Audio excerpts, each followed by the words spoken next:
Hello everyone, स्वागत है आपका हमारे प्यारे से चैनल बहन्स पढ़ाई में। आज हम करेंगे अपना चैप्टर पावर शेयरिंग। ठीक है, तो ये जो नोट्स हैं ये मैंने लिए हैं इनोवेटिव ज्ञान वेबसाइट से। तो अगर आपको ये नोट्स चाहिए तो आप इनकी वेबसाइट पर जाकर देख सकते हो। और हाँ, इस चैप्टर में इतना कुछ है नहीं, बहुत आसान सा चैप्टर है और हम कम से कम टाइम में फुली डिटेल्ड ये वीडियो होने वाली है। कोई भी डाउट है आपको तो आप मुझे इंस्टाग्राम पे फॉलो करके डीएम कर सकते हो, और चैनल से रिलेटेड जितने भी अपडेट्स हैं, जितना भी आपका स्टडी मटेरियल है वो आपको टेलीग्राम पे मिल जाएगा। तो इंस्टाग्राम टेलीग्राम दोनों पे फॉलो कर लेना। ठीक है, so let's begin our chapter with power sharing. तो ये होती क्या है भाई? A policy agreed between political parties और within a coalition to share responsibility for decision making and political action. तो क्या होता है, सबसे पहले तो कोलिएशन का मतलब आप समझो। कोलिएशन इज जो पार्टीज मिलकर बनी होती है, जैसे दो तीन पार्टीज आपस में मिल लेती है ना, तो दो तीन पार्टीज मिलकर कोलिएशन पार्टी बनाती है। पॉलिटिकल पार्टीज में या फिर कोलिएशन में जब एक पॉलिसी साइन की जाती है या फिर एग्री की जाती है कि हम सारी पार्टीज आपस में ना अपनी रिस्पॉन्सिबिलिटी को बांट लेते हैं। हम सब के सब पॉलिसीज, हम सब के सब जो पार्टीज हैं वो साथ मिलके डिसीजंस लेंगे। ऐसा नहीं है कि कोई एक ही पार्टी ले लेगी, साथ मिलके डिसीजन लेंगे और साथ मिलके कोई एक्शन लेंगे। तो वो होती है पावर को शेयर करना। समझ रहे हो? ओके, पावर शेयरिंग स्टेट के तीन ऑर्गन्स जो होते हैं ना, जैसे कि लेजिस्लेचर जो कि लॉ बनाता है, एग्जीक्यूटिव जो कि लॉज को इम्प्लीमेंट या फिर एग्जीक्यूट करता है, और जुडिशरी जो कि न्याय दिलाता है। तो ये जो स्टेट के तीन ऑर्गन्स है ना, पावर इन तीनों ऑर्गन्स में शेयर की जाती है ताकि डेमोक्रेसी की एक अच्छे तरीके से फंक्शनिंग हो सके। ओके, नाउ एथनिक क्या होता है? Ethnic is a social division based on shared culture. अब हमारी सोसाइटी में कितने सारे कल्चर्स हैं, तो क्या होता है, लोग बाग क्या सोचते हैं कि हम जो हैं इस कल्चर से बिलोंग करते हैं क्योंकि इस कल्चर में हमारे जैसे ही रीत रिवाज या फिर टाइप्स ऑफ कस्टम फॉलो किए जाते हैं। दूसरे सोचते हैं कि हम इस कल्चर के, तीसरे सोचते हैं हम इस कल्चर के।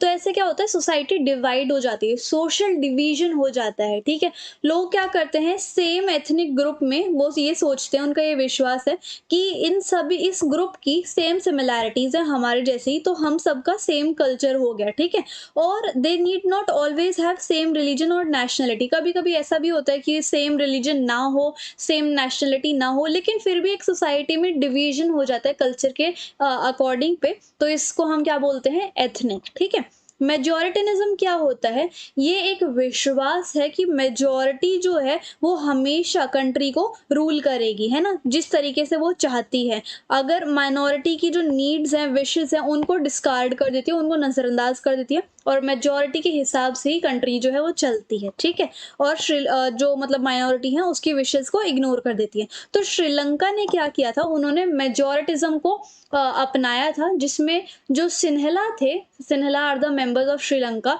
जो सिन्हला थे वो मेजोरिटी में थे, इसलिए सिन्हला रूल कर रहे हैं कंट्री को। But that is very wrong, अभी हम इसके बारे में और पढ़ेंगे। तो मेजोरिटिज्म का क्या मतलब होता है कि जो मेजोरिटी है वो ही रूल करेगी इंडिया को, सॉरी मतलब किसी कंट्री को।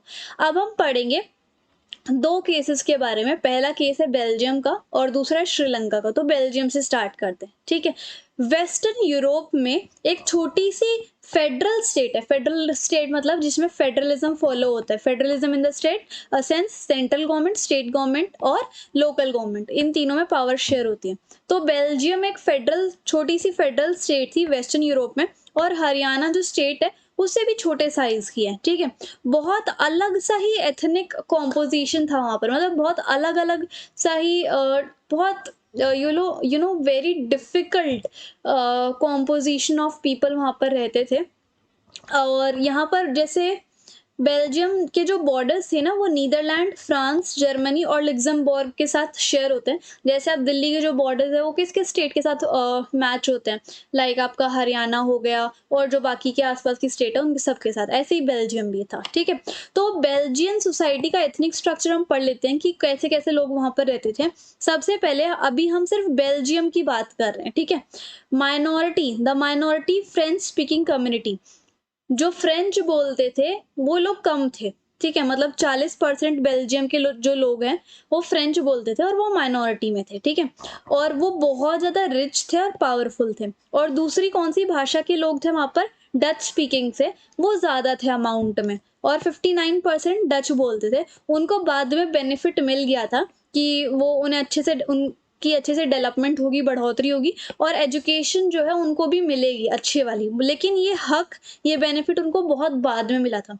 तो बेल्जियम में 40% फ्रेंच वाले लोग थे, वो बहुत रिच और पावरफुल थे, और डच वाले 59% थे, जो कि उनको बहुत बाद में जाके कहीं डेवलपमेंट और एजुकेशन अच्छे से मिलने लग गई। अब बेल्जियम की जो कैपिटल है जिसका नाम ब्रूसेल्स है, ठीक है? जिसका नाम क्या है? ब्रूसेल्स।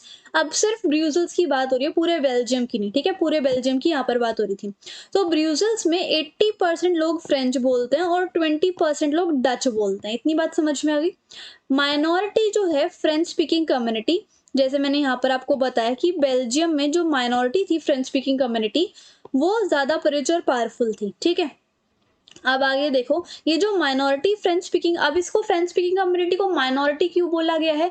क्योंकि ये 40% है पूरे बेल्जियम में, कम लोग हैं लेकिन है रिच और पावरफुल, ठीक है? तो ब्रूसेल्स जो है, मतलब बेल्जियम की जो कैपिटल है, वहां पर फ्रेंच स्पीकिंग पर्सन तो ज्यादा है। अभी कैपिटल की बात हो रही है, ब्रूसेल्स की बात हो रही है, वहां पे तो 80% है फ्रेंच स्पीकिंग पर्सन, ठीक है? तो ब्रूसेल्स में फ्रेंच लोगों के हाथ में पावर थी लंबे टाइम तक, और उनको बहुत सारे फायदे मिलते थे, जैसे कि इकोनॉमिक डेवलपमेंट और एजुकेशन के, ठीक है? और फ्रेंच स्पीकिंग पॉपुलेशन जो थी वो बहुत अच्छे से पढ़ी लिखी थी, ज़्यादा क्वालिफाइड थी, उनके पास ज़्यादा रिसोर्सेज का हक था देन डच पॉपुलेशन की, ठीक है? The French were a part of aristocracy of tradesman. अब फ्रेंच जो 40% थे, उसके और जो ब्रूसेल्स में 80% थे, वो ज़्यादातर बिजनेसमैन के थे और फाइनेंशियली स्ट्रॉन्ग क्लास थी, ठीक है? तो ऐसे ऐसे करके तो, और रहते सभी लोग हैं, फ्रेंच भी डच भी है, और 1%, अब आप कहोगे 40% तो फ्रेंच रहते हैं, 59% हमारे डच रहते हैं, तो 1% कौन है? 1% रहते हैं जर्मन, ठीक है, विद इन द बेल्जियम। तो अब ऐसे क्या होने लग गया, फ्रेंच और डच कम्युनिटी के बीच में टेंशन रहने लग गई, क्योंकि एक ग्रुप को ज़्यादा प्रेफरेंस मिल रही है और दूसरे को नहीं मिल रही है ना। तो इससे क्या हो गया, बहुत टेंशन रहने लग गई थी दोनों फ्रेंच और डच स्पीकिंग कम्युनिटी में 1950s और 60s के दौरान, ठीक है? तो इससे क्या हुआ, कॉन्फ्लिक्ट होने लग गया था बेल्जियम में, बहुत लड़ाई झगड़े होने लग गए थे। जो माइनॉरिटी थी फ्रेंच स्पीकिंग कम्युनिटी, वो बहुत रिच और पावरफुल थी, और इस चीज़ का अपोज किसने किया? डच स्पीकिंग कम्युनिटी में। लेकिन डच स्पीकिंग कम्युनिटी को बहुत बाद में जाके इकोनॉमिक डेवलपमेंट और एजुकेशन के बेनिफिट मिले। पर अभी फिलहाल जो टेंशन चल रही थी 1950s और 60s में, तो इसने बहुत टेंशन क्रिएट कर दी थी दोनों लैंग्वेज स्पीकिंग कम्युनिटीज में। तो क्या स्टेप लिया गया कि बेल्जियम में इस टेंशन को मिटाया जाए? Equal number of Dutch and French speaking minister in central government. जो सेंट्रल गवर्नमेंट होगी वहां पर इक्वल नंबर ऑफ फ्रेंच और डच स्पीकिंग मिनिस्टर्स होंगे, ठीक है? इक्वल नंबर के होंगे French and Dutch speaking ministers. और सारी wide powers to state government को ज़्यादा पावर दी जाएंगी। स्टेट गवर्नमेंट ऐसा नहीं है कि उनके पास कम पावर है देन द सेंट्रल गवर्नमेंट, ठीक है? अच्छा, जो सेपरेट गवर्नमेंट होगी ब्रूसेल्स में, वो दोनों कम्युनिटीज को इक्वली रिप्रेजेंट करेगी, मतलब डच को भी और फ्रेंच को भी। Community government elected by a particular language speaking community. जो दोनों लैंग्वेज स्पीकिंग कम्युनिटी है, जैसे कि डच और फ्रेंच, तो दोनों अपनी अपनी गवर्नमेंट बनाएंगे, और वो एक दूसरे की कल्चरल, एजुकेशनल और लैंग्वेज रिलेटेड इश्यूज को सॉल्व करेंगे आपस में मिलके। तो मतलब एक तरीके से तीनों पॉइंट्स में हमें यही बताया गया है कि दोनों की अलग अलग सरकार बना दो, ठीक है? स्टेट भी और सेंट्रल भी, और सबके पास इक्वल पावर होंगी। समझ में आ गया? और जितने भी लैंग्वेज रिलेटेड, कल्चर रिलेटेड और एजुकेशन से रिलेटेड इश्यूज हैं, वो सारी सरकार मिलके सॉल्व करेंगे, ठीक है? अच्छा, अब कम्युनिटी गवर्नमेंट क्या होती है? कोई भी सोशल ग्रुप अपनी खुद की एक गवर्नमेंट बना लेता है, और अपने कल्चर और हिस्टोरिकल हेरिटेज के हिसाब से, ठीक है? जैसे फ्रेंच ने अपने कायदे और कानून से अपनी खुद की अपने कल्चर के हिसाब से एक गवर्नमेंट बना ली, so that is community government, ठीक है? अच्छा, कंसेप्ट क्या है कम्युनिटी गवर्नमेंट का? द कम्युनिटी गवर्नमेंट, अब इसको इलेक्ट कौन करता है? जो कि पीपल एक पर्टिकुलर लैंग्वेज कम्युनिटी से बिलोंग करते हैं, जैसे कि डच, फ्रेंच और जर्मन। नो मैटर कि वो कहाँ रहते हैं, लेकिन वो अपनी खुद की सरकार बना लेते हैं, जिसमें उनके इंटरेस्ट फॉलो होते होंगे। और ये पावर रिलेटेड, कल्चरल, एजुकेशन और लैंग्वेज रिलेटेड इश्यूज को सॉल्व कर दिया टाइप ऑफ गवर्नमेंट। तो ये थी बेल्जियम की कहानी। अब हम आएंगे श्रीलंका पे। Okay, now Sri Lanka. ठीक है, श्रीलंका एक आइलैंड नेशन है क्योंकि चारों तरफ से पानी पानी, ओशन ही ओशन है ना। और ये इंडिया की जो सर्दर्न कोस्ट है उससे बस कुछ किलोमीटर दूर है। ठीक है, फ्यू किलोमीटर। जैसे आपने देखा होगा पल्क स्टेट से ये अलग है इंडिया से। और इट हैज डाइवर्स पॉपुलेशन, बहुत गहरी सी पॉपुलेशन है इनकी। 2 करोड़ लोग के आसपास रहते हैं। 2 करोड़ में से 74% तो सिन्हला स्पीकर्स हैं, मतलब जो सिन्हला भाषा बोलते हैं, और 18% जो है तमिल स्पीकर्स हैं। ठीक है, तो ये इनका एथनिक कॉम्पोजिशन है। लाइक अदर नेशंस, बाकी नेशंस की तरह, जैसे साउथ एशिया रीजन में बाकी नेशंस की तरह श्रीलंका का भी बहुत अलग सी पॉपुलेशन है, डाइवर्स पॉपुलेशन है। और श्रीलंका इंडिपेंडेंट कब हुआ था? 1948 में, मतलब इंडिया से 1 साल बाद।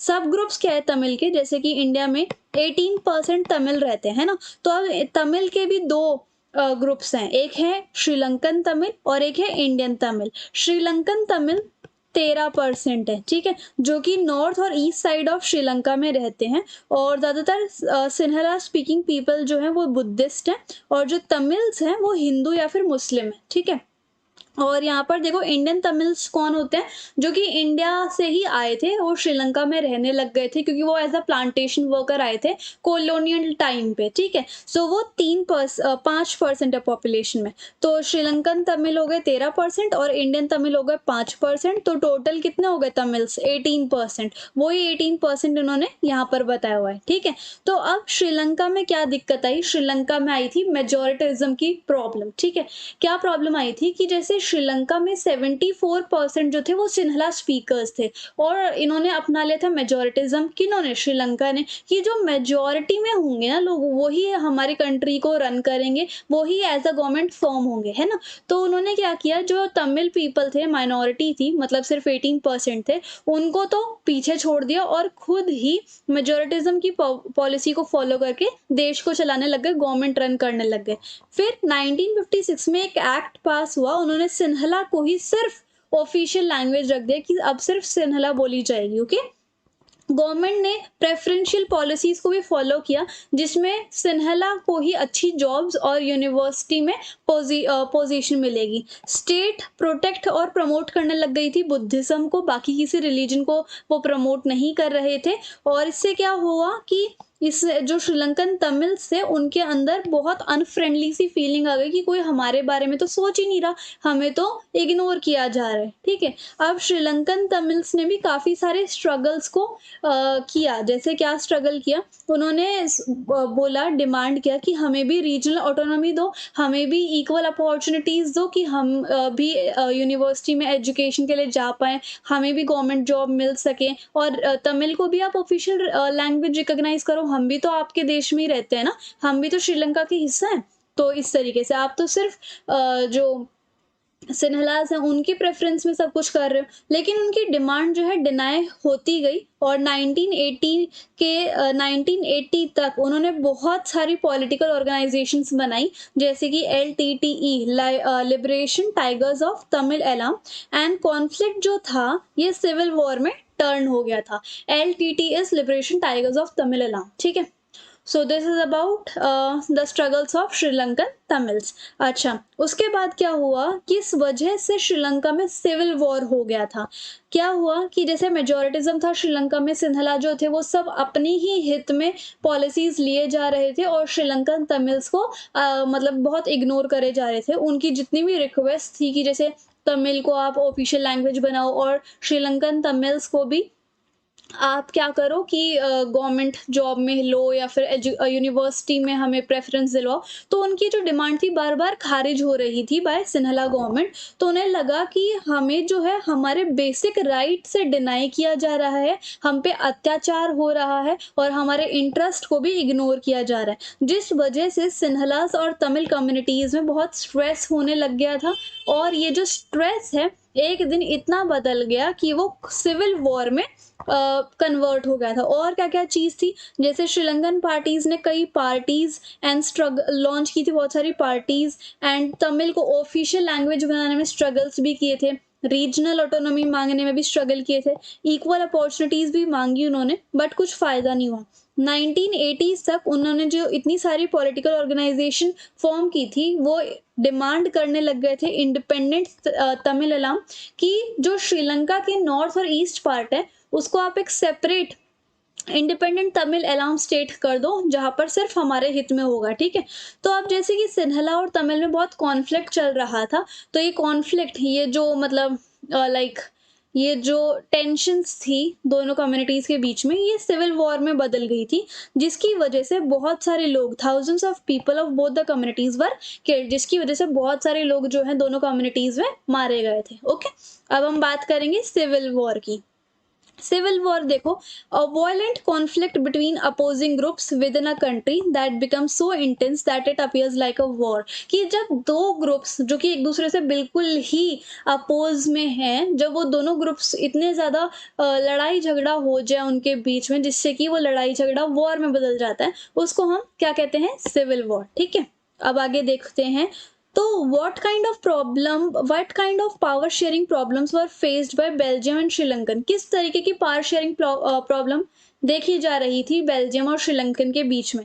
भाई बेल्जियम में तो फ्रेंच स्पीकिंग कम्युनिटी कम थी, लेकिन वो पावरफुल थे और बहुत ज़्यादा रिच थे, क्योंकि उसमें बिजनेसमैन थे।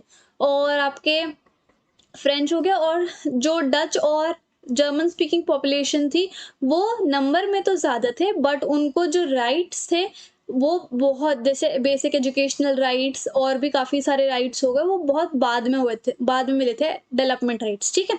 अब यहाँ पर वैसे ही श्रीलंका में जो सिन्हला कमेटी थी, कम्युनिटी थी, वो बहुत ज़्यादा अमाउंट में थी, इसलिए उन्होंने मेजोरिटिज्म की पॉलिसी को फॉलो किया, और जो माइनॉरिटी थी जैसे कि तमिल्स वगैरह, उन सब के इंटरेस्ट को उन्होंने इग्नोर किया और सिर्फ अपने अपने हित में सारे फैसले लिए।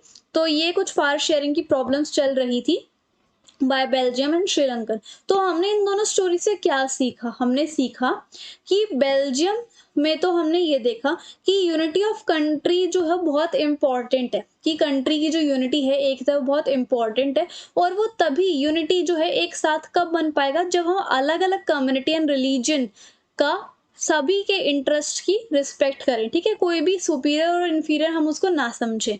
आगे देखो, such a realization really resulted in mutually acceptable an arrangement for power sharing। अब इस realization की वजह से सभी के इंटरेस्ट को हम म्यूचुअली एक्सेप्ट कर पाएंगे, और इससे क्या होगा, दोनों के बीच में जो टेंशन्स होती हैं दो तीन कम्युनिटीज के बीच में, वो कम हो जाएंगी और कंट्री जो है यूनाइट हो जाएगी। श्रीलंका के एग्जाम्पल है, हमने श्रीलंका के एग्जाम्पल से हमने ये सीखा कि जो मेजॉरिटी अगर हम फॉलो करते हैं, तो उससे क्या होता है, माइनॉरिटी जो है वो बहुत ज़्यादा उनके इंटरेस्ट जो है इग्नोर होने लग जाते हैं, जिसकी वजह से कंट्री जो है बिल्कुल ही अलग अलग हो जाती है, डिवीजन हो जाता है ना। सो डोमिनेंस नहीं करनी चाहिए और हमें पावर को शेयर करना चाहिए, ठीक है। अब आगे देखो, different system of power sharing in both the countries. दोनों कंट्रीज में अलग अलग पावर शेयरिंग के ऑप्शंस करे गए। दोनों कंट्रीज डेमोक्रेसी थी और बहुत सारे एथनिक ग्रुप रह रहे थे इन कंट्रीज में। डिफरेंसेस क्या है? बेल्जियम ने ये रियलाइज किया कि कंट्री की यूनिटी, एकता तभी पॉसिबल है जब हम डिफरेंट कम्युनिटीज के इंटरेस्ट को रिस्पेक्ट करेंगे, और तभी ये सब म्यूचुअली एक्सेप्ट होगा, ठीक है। ये तो चीज मैंने आपको बता दी थी। अब क्यों ऐसा लगा कि हमें पावर शेयरिंग करनी चाहिए, क्यों, क्या क्या रीजंस थे इसके, ठीक है।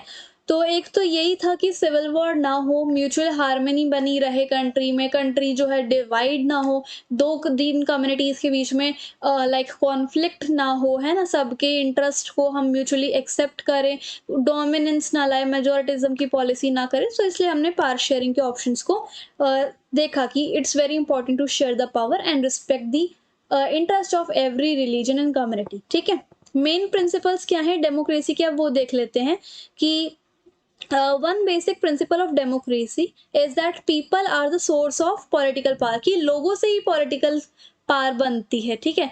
डेमोक्रेसी में लोग जो हैं अपनी हेल्प, अपने मन की तरफ से ही वो अपना नेता चुनते हैं। डेमोक्रेसी में सभी ग्रुप्स को उतनी ही रिस्पेक्ट दी जाती है, ताकि वो सोसाइटी में अच्छे से रह पाए और अपने व्यूज भी रख पाए, ठीक है। कोई सुपीरियर इन्फीरियर ना रहे, सबके पास आवाज़ है, वो सब अपने मन की बात निकाल सकते हैं और पब्लिक पॉलिसीज को शेप कर सकते हैं, ठीक है। Why power sharing is desirable, क्यों पावर शेयरिंग डिजायरेबल है ये देखो, ठीक है। डिजायरेबल इसलिए है क्योंकि यहाँ पर देखो इसके दो रीजंस हैं, क्यों मतलब ये फायदेमंद है, क्यों ये होनी चाहिए पावर शेयरिंग। वो देखो, पहला रीजन है प्रूडेंशियल रीजन। एक तो सोशल ग्रुप के बीच में लड़ाई झगड़ा नहीं होगा, और लड़ाई झगड़ा अगर हो गया तो इससे क्या होगा, वायलेंस होगा, पॉलिटिकल इंस्टेबिलिटी होगी, ठीक है। इससे क्या होगा, दूसरों के जो राइट्स है वो छीनेंगे नहीं, ठीक है, अगर पावर शेयरिंग होती है तो।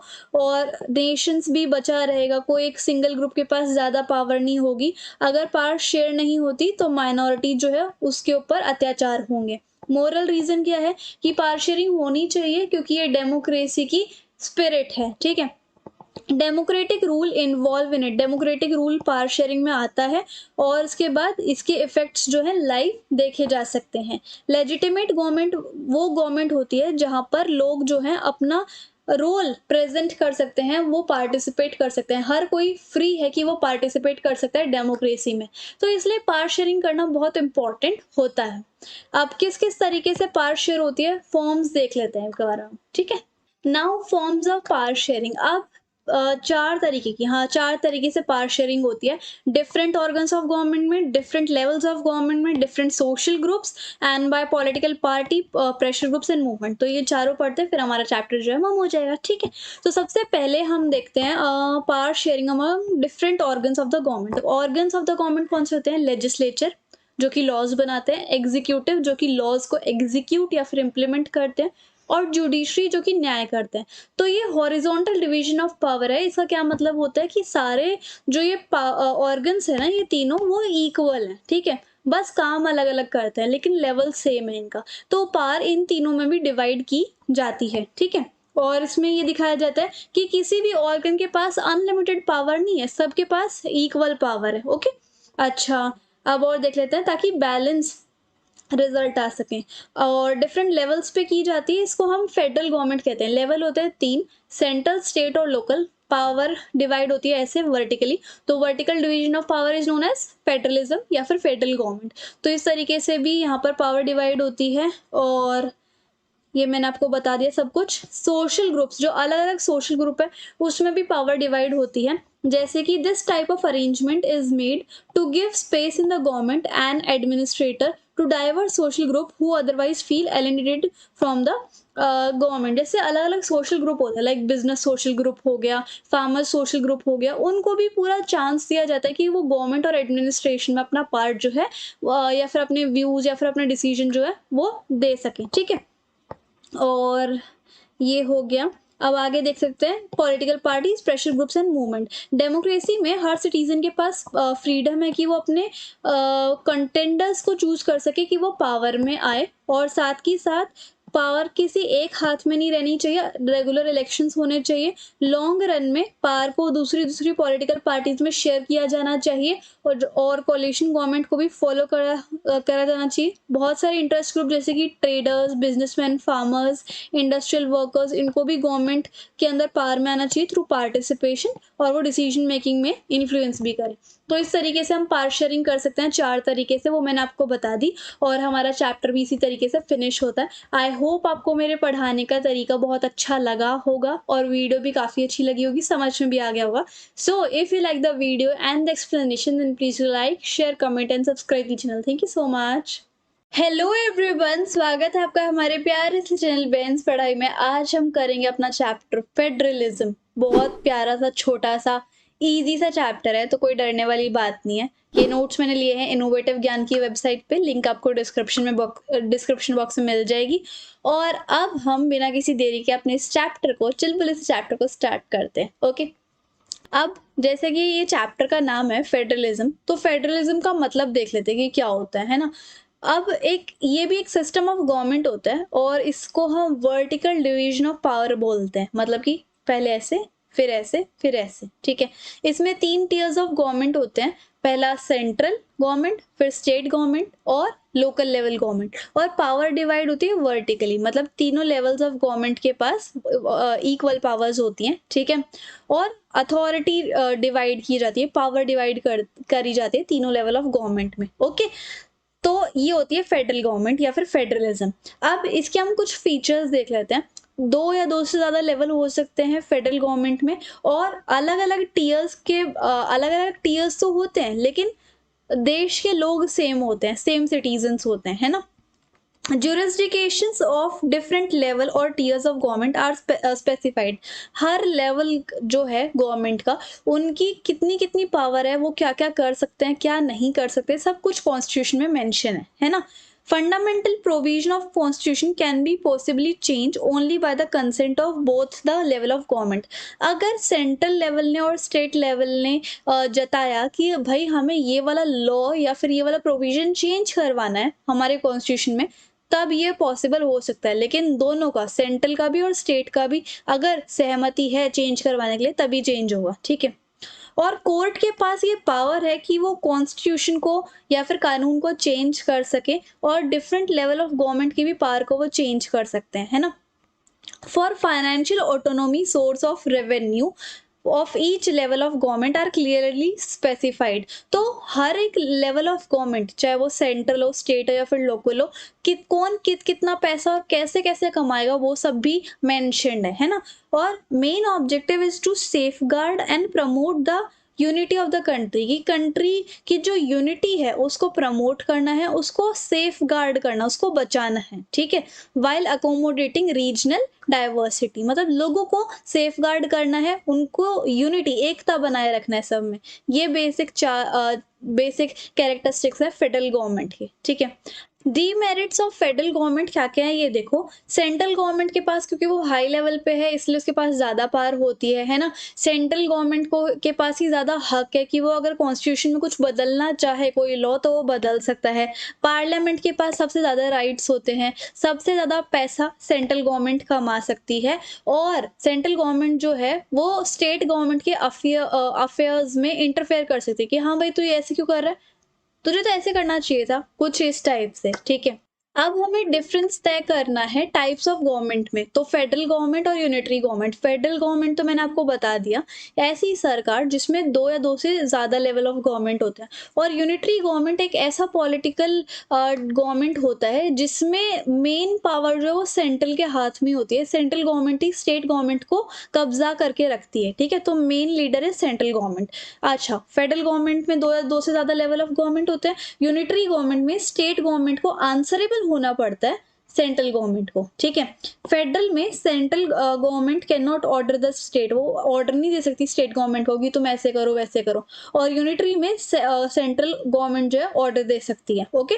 स्टेट गवर्नमेंट के पास पावर्स होती है अपनी खुद की, और वो आंसरेबल नहीं होती सेंट्रल गवर्नमेंट को फेडरल में, ठीक है? और यूनिटरी में एक ही लेवल ऑफ गवर्नमेंट होता है, या फिर उसके कुछ सब यूनिट्स होते हैं, और सबको कौन डोमिनेट करके रखता है?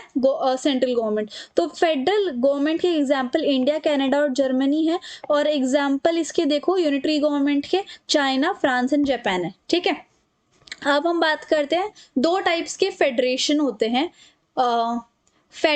दो टाइप्स के फेडरेशन होते हैं, ये स्पेलिंग यहाँ पर गलत हो गई थी, ठीक है? कमिंग टुगेदर फेडरेशन और होल्डिंग टुगेदर फेडरेशन. बात करते हैं कमिंग टुगेदर की. इसमें क्या होता है, जो इंडिपेंडेंट आज़ाद यूनिट्स होती हैं, जब वो साथ में आ जाती हैं और एक बड़ी यूनिट को फॉर्म कर लेती हैं, तो और सभी यूनिट के पास अपनी खुद की पावर है, उसको हम कहते हैं कमिंग टुगेदर. जैसे मैंने यहाँ पर एग्जाम्पल में बताया हुआ है, ठीक है? सारी की सारी इंडिपेंडेंट यूनिट साथ में आ रही हैं और एक बड़ी सी यूनिट बना लेती हैं, और हर यूनिट के पास अपनी इक्वल पावर है. जैसे कि एग्जाम्पल है ऑस्ट्रेलिया और यूएसए. और बात करते हैं होल्डिंग टुगेदर फेडरेशन की. यहाँ पर क्या होता है, जब बहुत बड़ी कंट्री हो, जैसे कि इंडिया और स्पेन, लार्ज कंट्री अपनी पावर को डिवाइड कर देती है अलग अलग यूनिट्स में, है ना? अलग अलग यूनिट्स में, अलग अलग स्टेट में आप कह सकते हो, ताकि डाइवर्सिटी बनी रहे, मतलब डाइवर्सिटी को ध्यान में रख के. और सेंट्रल गवर्नमेंट यहाँ पर ज़्यादा पावरफुल होती है, तो उसको हम कहते हैं होल्डिंग टुगेदर फेडरेशन. अब इसका भी डिफरेंस बिटवीन आएगा, देखो.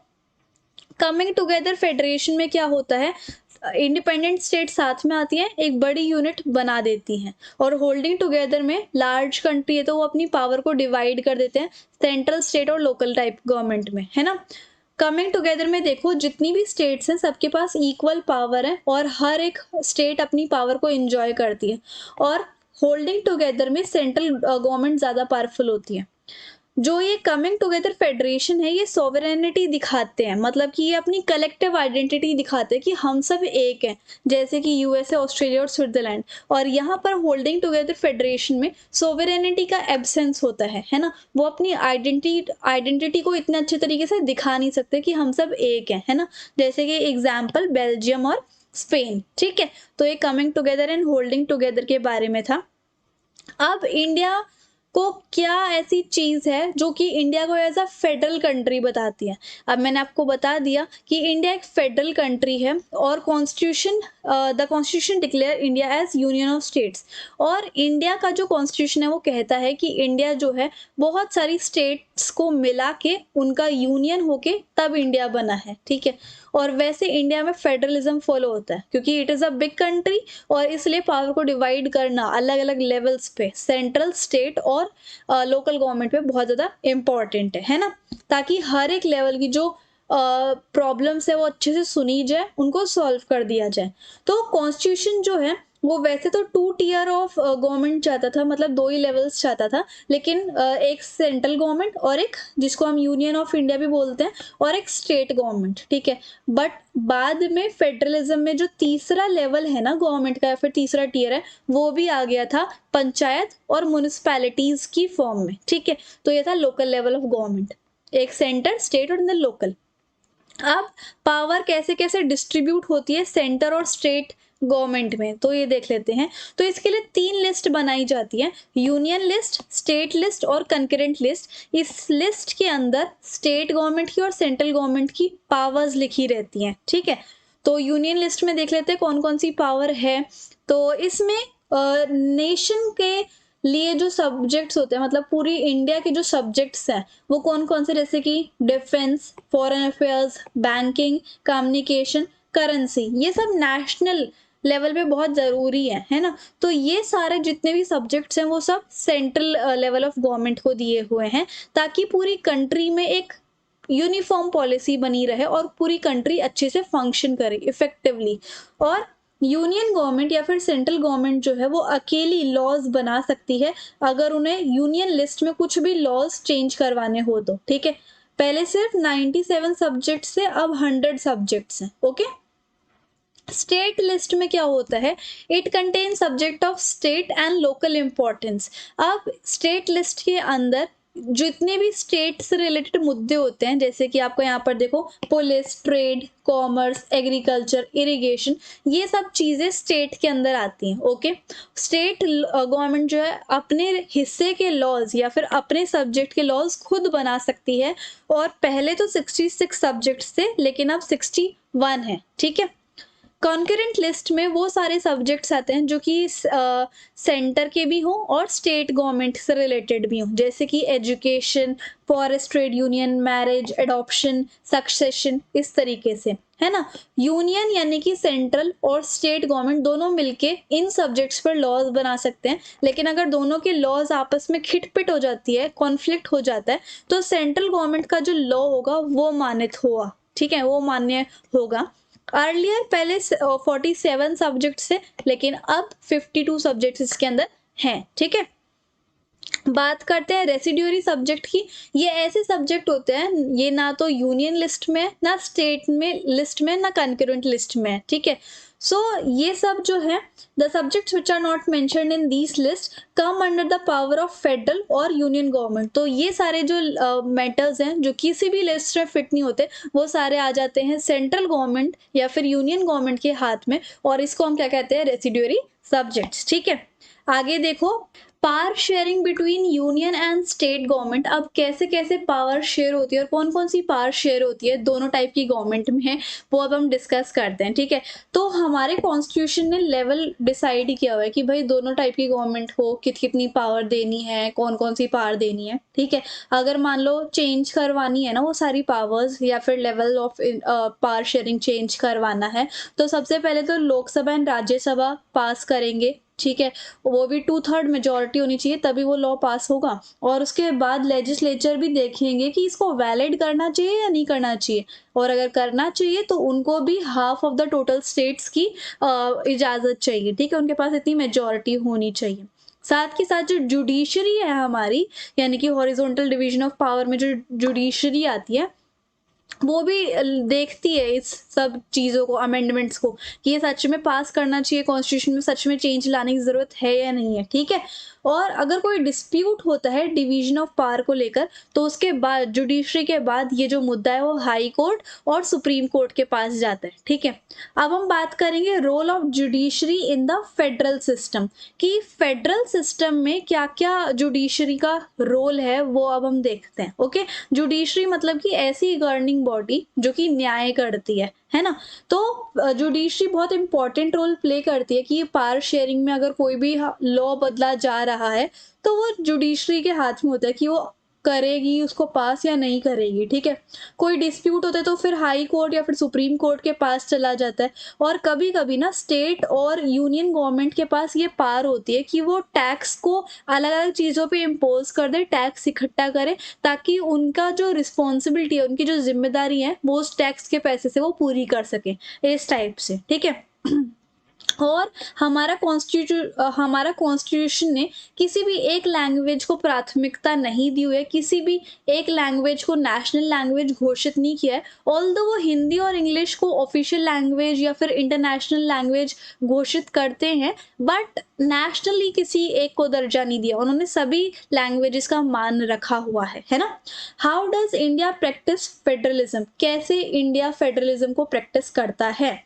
तो कॉन्स्टिट्यूशन में जो रूल्स लिखे हुए हैं, प्रोविजंस लिखे हुए हैं, उनकी वजह से फेडरलिज्म वो बहुत इंपॉर्टेंट है, वो रूल्स और प्रोविजंस, ताकि फेडरलिज्म सक्सेसफुल हो जाए। पर सिर्फ वो ही रूल्स एंड प्रोविजंस इतने ज़्यादा काफ़ी नहीं है। रियल सक्सेस फेडरलिज्म को तब मिल सकती है जब डेमोक्रेसी अच्छी हो हमारे देश की, है ना। जब जो हमारे देश के नेता हैं, जो हमारे देश के प्राइम मिनिस्टर प्रेसिडेंट है, वो अगर बहुत अच्छे हैं तो हमारे देश का फेडरलिज्म बहुत अच्छा हो पाएगा। और स्टेट और सेंटर के रिलेशन भी बहुत मायने रखते हैं फेडरलिज्म की सक्सेस के लिए। उसको भी 3 टाइप से रिस्ट्रक्चर किया गया है। एक तो लिंग्विस्टिक स्टेट, लैंग्वेज पॉलिसी और स्टेट सेंटर रिलेशन। तो सबसे पहले हम लिंग्विस्टिक स्टेट्स की बात कर लेते हैं। लिंग्विस्टिक मतलब लैंग्वेज। अब आपको पता है इंडिया के हर स्टेट में अलग अलग लैंग्वेज बोली जाती है ना। So the creation of linguistic state was the first and a major test for democratic politics in our country. तो क्या होता है, हमारी कंट्री में सबसे पहला काम होता है वो स्टेट्स को बनाना होता है ना, लैंग्वेज के हिसाब से। वो पहला टेस्ट था हमारे देश की डेमोक्रेसी को टेस्ट करने के लिए। तो क्या हुआ, जब हमें 1947 में इंडिपेंडेंस मिली तो इंडिया में अलग अलग स्टेट्स, नई नई स्टेट्स बनाई जा रही थी। कुछ स्टेट्स को बंद कर दिया गया, मतलब बिल्कुल वैनिश कर दिया गया, और नई नई स्टेट्स बन गई थी। कुछ पुरानी स्टेट्स की जो बाउंड्रीज हैं उनको मतलब चेंज भी कर दिया गया था और नई स्टेट्स में परिवर्तित कर दिया गया था। ऐसा इसलिए किया गया ताकि जो लोग सेम लैंग्वेजेस बोलते हैं वो एक स्टेट में आ जाए, और जो दूसरे टाइप की लैंग्वेज बोलते हैं वो दूसरे स्टेट में आ जाए, इस तरीके से। बट कभी कभी कुछ नेशनल लीडर्स को ये डर था कि अगर ऐसा होने लग गया तो फिर कहीं हमारे देश प्रेम में या फिर कंट्री में डिसइंटीग्रेशन ना हो जाए, मतलब सब अलग अलग ना हो जाए, इस टाइप से। हम तो अपने देश को एकजुट रखना चाहते हैं, इस टाइप से। फिर आता है language policy. India federation system में सेकंड टेस्ट था लैंग्वेज पॉलिसी का। हमारे कॉन्स्टिट्यूशन ने किसी भी एक लैंग्वेज को नेशनल लैंग्वेज नहीं बोला है, हर एक लैंग्वेज को उन्होंने प्रेफरेंस दी है, सभी को रिस्पेक्ट दी है। हिंदी को वैसे बोला जाता है कि वो ऑफिशियल लैंग्वेज है, बट हिंदी सिर्फ 40% as a mother tongue use होती है। बट फिर भी इंडिया ने दूसरी सारी लैंग्वेजेस के सेफ गार्ड के लिए, उनके इंटरेस्ट के लिए उनको प्रोटेक्ट करके रखा हुआ है। हिंदी से अलग हमारे कॉन्स्टिट्यूशन में 21 और भी लैंग्वेजेस हैं, और कोई भी कैंडिडेट अगर सेंट्रल लेवल गवर्नमेंट एग्जाम देता है तो वो इन हिंदी या फिर 21 अदर लैंग्वेजेस में से उसकी मर्जी होती है कि वो किस लैंग्वेज में अपना पेपर लिखना चाहता है, ठीक है। स्टेट्स के पास अपनी खुद की ऑफिशियल लैंग्वेजेस भी हैं। सो बहुत सारा जो गवर्नमेंट वर्क है वो पर्टिकुलर स्टेट की ऑफिशियल लैंग्वेज से होता है, ठीक है। और कॉन्स्टिट्यूशन के अकॉर्डिंग में यूज़ ऑफ इंग्लिश लैंग्वेज, मतलब इंग्लिश लैंग्वेज का यूज़ किया जाता है ऑफिशियल पर्पस के लिए, बट ये सब रुक गया था 1965 में। फिर बाकी जो ऐसी स्टेट्स थी जहाँ पर हिंदी नहीं बोली जाती, उन्होंने कहा कि नहीं भाई, इंग्लिश का यूज़ कंटिन्यू में लाओ, तो दोबारा से इंग्लिश का यूज़ ऑफिशियल पर्पस में यूज़ होने लग गया था, है ना। Promotion of Hindi continues to be official policy, Hindi का जो चलन था वो ऑफिशियल पॉलिसी में कंटिन्यू रहा। प्रमोशन का ये मतलब नहीं है कि सेंट्रल गवर्नमेंट हिंदी को सारी स्टेट्स पे, जो लोग हिंदी नहीं बोलते होंगे या फिर जो स्टेट्स हिंदी नहीं बोलते होंगे उनके ऊपर भी थोप देगी। उन्होंने फ्लेक्सिबिलिटी रखी हुई है कि जिस स्टेट को जिस भी लैंग्वेज में अच्छा लगे उस लैंग्वेज में वो कर सकते हैं, ठीक है। और अगर वो ऐसा नहीं करते, फ्लेक्सिबिलिटी नहीं देते, तो श्रीलंका वाला मेजोरिटिज्म का काम हो जाता। So that's why. अगला फीचर है स्टेट और सेंटर रिलेशन। अब स्टेट और सेंटर रिलेशन भी फेडरलिज्म को सक्सेस बनाने में बहुत इंपॉर्टेंट है। तो 1990 में rise of regional political parties, बहुत सारी पॉलिटिकल पार्टीज आ गई थी अलग अलग स्टेट से, और फिर उन्होंने कोलिएशन गवर्नमेंट बनाई, बहुत सारी साथ साथ मिलके इलेक्शन लड़ते गए, फिर गवर्नमेंट बनाते गए। और अगर किसी एक पार्टी को क्लियर मेजॉरिटी नहीं मिली लोकसभा में, तो बहुत सारी ने अलायंस बना ली, बहुत सारी पार्टी साथ में मिलकर आए और गवर्नमेंट बना लेते हैं। इससे क्या हुआ, पावर शेयरिंग का एक नया कल्चर बन गया और स्टेट गवर्नमेंट की ऑटोनॉमी को भी रिस्पेक्ट मिली। तो पावर शेयरिंग फेडरल सिस्टम में बहुत इंपॉर्टेंट हो गई थी और आज बहुत एफिशिएंट भी है जब से हमारा कॉन्स्टिट्यूशन आया है। So that's why power sharing बहुत इंपॉर्टेंट है और इसकी वजह से आज हमारा देश काफ़ी अच्छे से चल भी रहा है ना। बात करते हैं कोलिएशन गवर्नमेंट की। कोलिएशन गवर्नमेंट क्या होता है, जब दो या दो से ज़्यादा पॉलिटिकल पार्टीज साथ में मिलकर आती हैं और सरकार बनाती हैं, ठीक है। स्केड्यूल्ड लैंग्वेजेस कौन सी होती हैं, जो हमारे इंडियन कॉन्स्टिट्यूशन के 8th स्केड्यूल में जितनी भी लैंग्वेजेस मेंशन है उसको हम स्केड्यूल्ड लैंग्वेज कहते हैं। आगे देखो, डिसेंट्रलाइजेशन का क्या मतलब है, जब सेंट्रल और स्टेट गवर्नमेंट से पावर लेके लोकल लेवल ऑफ गवर्नमेंट को दे दी जाती है, उसको हम डिसेंट्रलाइज कहते हैं, ठीक है। इंडिया में डिसेंट्रलाइजेशन का मतलब देखते हैं अब हम। सो इंडिया में जैसे पहले सेंट्रल टीयर था, उसके बाद स्टेट टीयर आया, उसके बाद लोकल टीयर की क्या जरूरत थी, लोकल टीयर ऑफ गवर्नमेंट की। तो ये डिसेंट्रलाइजेशन ही तो बोलते हैं इसको, कि पहले सेंटर या फिर स्टेट आया, फिर अब लोकल गवर्नमेंट के पास भी पावर होती है, तो इसी चीज़ को हम डिसेंट्रलाइजेशन बोलते हैं। तो ये इंडिया में क्यों आया, डिसेंट्रलाइजेशन इसलिए होती है क्योंकि लोकल लेवल पे भी बहुत सारी प्रॉब्लम्स होती हैं, उन प्रॉब्लम्स को सॉल्व करना बहुत इंपॉर्टेंट है, क्योंकि अगर नींव में ही खराबी होगी तो बिल्डिंग तो ढह जाएगी ना। सो दैट्स वाई अगर नींव अगर स्ट्रेंथन होगी तो उसके बाद बाकी लेवल्स भी स्ट्रेंथन हो पाएंगे, है ना। तो मेजर स्टेप लिया गया डिसेंट्रलाइजेशन का 1992 में, और constitution was amended to make the third tier of democracy. और कॉन्स्टिट्यूशन ने ये इसलिए बनाया थर्ड टीयर ऑफ गवर्नमेंट, ताकि हमारा जो सिस्टम है वो बहुत ज़्यादा पावरफुल और इफेक्टिव हो पाए। ओके, अब क्या क्या प्रोविजंस लिए गए या फिर क्या क्या रूल्स बनाए गए डिसेंट्रलाइजेशन को लेकर 1992 में। ये बहुत कंपल्सरी कर दिया गया कि चलो हमने थर्ड लेवल बना दिया लोकल गवर्नमेंट का, तो उसमें भी आपके रेगुलर इलेक्शंस होने चाहिए, है ना। तो सीट्स जो हैं वो रिजर्व होनी चाहिए, स्पेशली एससी के लिए, एसटी के लिए और दूसरी बैकवर्ड क्लास के लिए भी 1/3 वुमेन के लिए रिजर्व होनी चाहिए। और एक स्टेट इलेक्शन कमीशन बनाया जाएगा और वो ये देखेगा कि पंचायत या फिर म्युनिसिपल इलेक्शंस जो होते हैं, यानी कि ये सब पंचायत और म्युनिसिपल इलेक्शन जो हैं वो आते हैं किसमें, पंचायत एंड म्युनिसिपल किस में आते हैं लोकल लेवल ऑफ गवर्नमेंट में। तो इनके अंदर रेगुलर अच्छे से इलेक्शन हो रहे हैं या नहीं, फेयरली हो रहे हैं नहीं, इसलिए स्टेट इलेक्शन कमीशन एक इंस्टीट्यूशन सेटअप किया गया है ना। State government are required to share some power, state government को भी कुछ पावर्स और रेवेन्यू लोकल गवर्नमेंट बॉडीज को शेयर कर देना चाहिए, ये अच्छा माना जाएगा। आप क्यों डिसेंट्रलाइज करते हैं, क्योंकि बहुत बड़ी कंट्री है इंडिया, है ना, और लोकल लेवल भी होनी चाहिए, क्योंकि अगर लोकल लेवल होगा तभी तो आगे के लेवल्स मजबूत बन पाएंगे। लोकल पीपल को ज़्यादा अच्छे से नॉलेज है कि हमारे लोकली लेवल पे क्या क्या प्रॉब्लम्स चल रही हैं। लोकल पीपल को ज़्यादा अच्छा आइडिया है कि किस तरीके से पैसा स्पेंड करना चाहिए, कहाँ पर पैसा स्पेंड करना चाहिए और कैसे चीज़ों को इफ़ेक्टिवली मैनेज करना चाहिए। कॉमन सिटीज़न्स को इन्वॉल्व किया जाता है डिसीजन मेकिंग में और कैसे डेवलपमेंट को बढ़ोतरी को प्लान करना चाहिए। अब देखो गुड़गांव कितना या फिर गुरुग्राम जिसको आप बोलते हो वो कितना ज़्यादा डेवलप हो गया, क्यों? ऐसे ही तो डेवलप हुआ है, समझ रहे हो? और people can approach local government, लोग बाग लोकल गवर्नमेंट को अप्रोच कर सकते हैं अपनी डेली प्रॉब्लम को सॉल्व करने के लिए। द कॉस्ट, इस चीज़ की कॉस्ट भी मिनिमम लगती है, ठीक है। Local government grass root level को, मतलब उस लेवल पे, नीचे के लेवल पे स्टेबिलिटी को इंश्योर करते हैं, स्ट्रेंथ लाते हैं और डेमोक्रेसी के लिए ये चीज़ बहुत ज़्यादा हेल्दी है। नाउ पंचायती राज, रूरल लोकल गवर्नमेंट जो मैंने अभी आपको पढ़ाया इतनी देर से, उसको हम पंचायती राज बोलते हैं पॉपुलरली, ठीक है। और ये पंचायती राज भी 3 लेवल में डिस्ट्रीब्यूटेड है। अब विलेज लेवल पे ग्राम पंचायत कहते हैं, ब्लॉक लेवल पे ब्लॉक कमेटी कहते हैं और डिस्ट्रिक्ट लेवल पे जिला परिषद कहते हैं, ठीक है। तो ग्राम पंचायत पे सबसे पहले बात कर लेते हैं।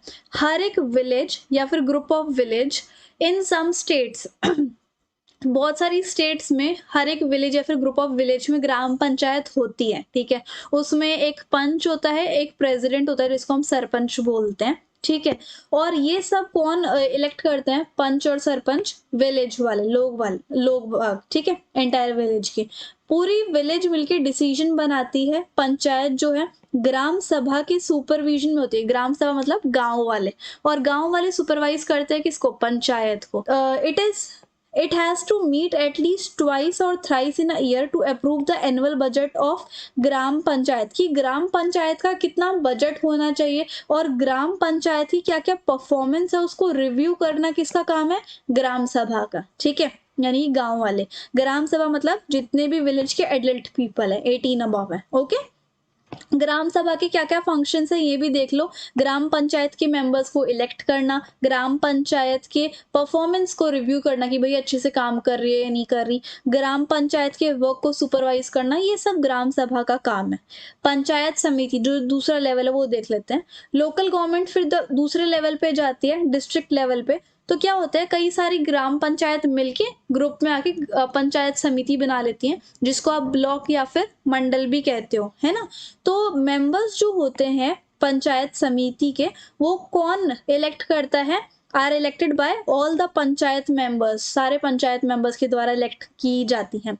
जिला परिषद क्या होता है? अब पंचायत समिति, मंडल या फिर ब्लॉक मिलकर जिला परिषद बना लेते हैं और ज़्यादातर जिला परिषद के मेंबर्स ऑलरेडी इलेक्टेड होते हैं, जैसे मेंबर्स ऑफ लोकसभा या फिर members of legislative assembly district के, ठीक है। और जिला परिषद का जो चेयरपर्सन है वो पॉलिटिकल हेड है जिला परिषद का, ठीक है। अब म्यूनिसिपैलिटीज एंड म्यूनिसिपल कॉरपोरेशंस की भी बात कर लेते हैं, ये लास्ट है। जैसे मैंने आपको रूरल लेवल पे बताया, लोकल गवर्नमेंट में पंचायत समिति, जिला परिषद और ग्राम पंचायत वगैरह होती है। ऐसे ही अर्बन एरियाज में, टाउन्स में तो म्यूनिसिपैलिटीज होती है, टाउन्स मतलब छोटा अर्बन एरिया, और सिटीज में यानी कि लार्ज अर्बन एरियाज में म्यूनिसिपल कॉरपोरेशंस होती हैं। तो ये जो म्यूनिसिपैलिटीज और म्यूनिसिपल कॉरपोरेशन होती हैं ये लोकल गवर्नमेंट बॉडीज में आते हैं लेकिन अर्बन एरिया में, है ना। और ये सारे अलग अलग टाइप के काम करते रहते हैं अर्बन एरियाज में, जैसे कि सड़कें बनवाना, पानी की सप्लाई देखना, इलेक्ट्रिसिटी की सप्लाई देखना, वुमेन एंड चाइल्ड के लिए काम करते रहते हैं, पेंशंस, ये सब चीज़ें, ठीक है। तो म्यूनिसिपल के चेयरपर्सन पॉलिटिकल हेड होते हैं म्यूनिसिपैलिटी के, और म्यूनिसिपल कॉरपोरेशन में एक ऑफिसर होते हैं जिसका नाम है जिनको हम मेयर बोलते हैं, ठीक है।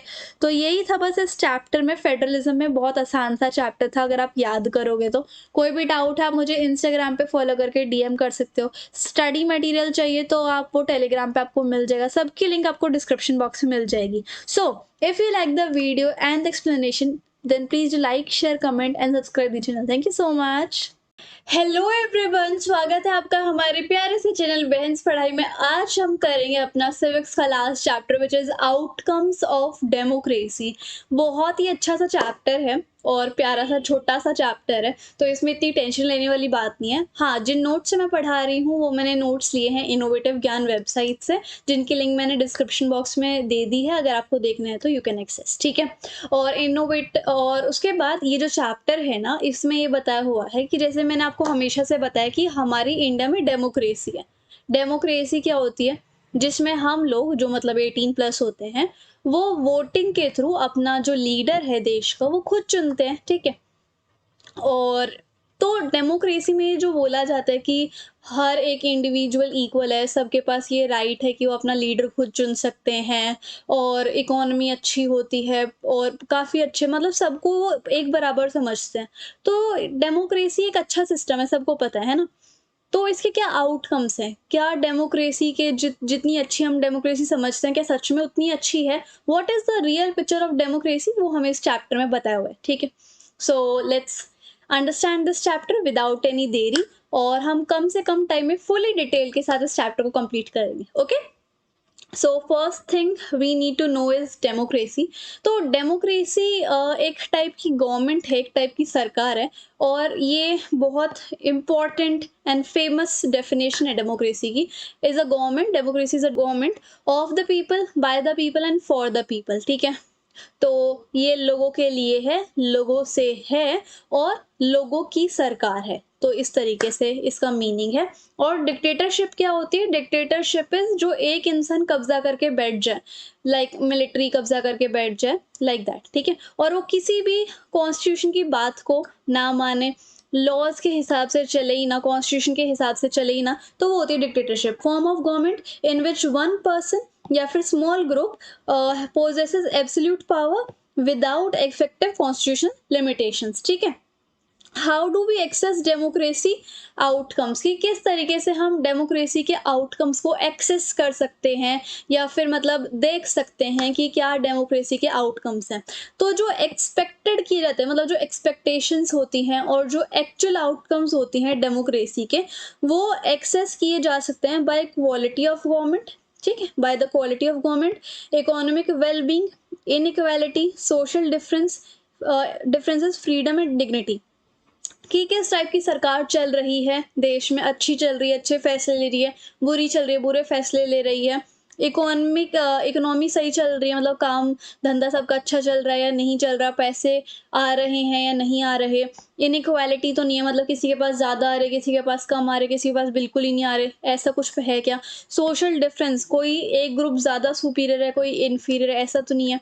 फ्रीडम है सबके पास अपनी इज्जत है या नहीं, डिग्निटी है या नहीं। तो इन सभी फैक्टर्स से हम देख सकते हैं कि हाँ, डेमोक्रेसी अच्छी है या बुरी है। How are democratic government better than other form of government? जैसे ज़रूरी नहीं है कि वर्ल्ड में जितनी भी कंट्रीज़ है सबके पास डेमोक्रेसी हो, नो। कहीं-कहीं पर आपको डिक्टेटरशिप भी देखने को मिलेगी, मतलब कि एक इंसान या फिर एक small group of people govern करे पूरी कंट्री को या फिर पूरे स्टेट को और या फिर पूरे रीजन को, और वो कॉन्स्टिट्यूशन की बात माने ही ना, वो अपने हिसाब से चले, लोगों को पसंद आया ना आए, इस तरीके से। या फिर मच्छर आ गया था, ओके। सो एक तो होती है ये डिक्टेटरशिप, एक होती है मोनार्की। मोनार्की इज किंग या फिर क्वीन का रूल, जो कि आपने यूरोप वगैरह में देखा हुआ है ना? तो किंग क्वीन रूल होता है और उसके बाद मोनार्की होती है एंड डेमोक्रेसी होती है। तो ये लोग बोल रहे हैं कि क्यों ऐसा हम बोलते हैं कि डेमोक्रेसी जो है बाकी फॉर्म्स ऑफ गवर्नमेंट से बिल्कुल मतलब बहुत अच्छी है। तो एक तो सभी लोगों को ये इक्वल मानती है ना? और डेमोक्रेसी बहुत प्रेफरेबल है, मतलब ये प्रेफर की जाती है कि हर कंट्री में डेमोक्रेसी ही हो और ये सबसे ज़्यादा सुपीरियर है हर टाइप की गवर्नमेंट से, क्योंकि ये सिटीजन्स में इक्वालिटी प्रमोट करती है। साथ ही डिग्निटी ऑफ एन इंडिविजुअल, मतलब किसी भी एक इंसान की इज्जत को और ज़्यादा बढ़ा देती है, सभी के डिसीजन मेकिंग की क्वालिटी को ये इम्प्रूव कर देती है। Now it provides a method to resolve the conflicts, मतलब कि अगर हमारे देश में कोई भी मुद्दा हो जाता है या फिर कोई भी झगड़ा या फिर लड़ाई या फिर दंगे फसाद हो जाते हैं, तो डेमोक्रेसी हमें एक मेथड प्रोवाइड करता है कि उन कॉन्फ्लिक्ट्स को हम सॉल्व कर सकें। It allows room to correct the mistake, it allows room to correct the mistakes का क्या मतलब है यहाँ पर?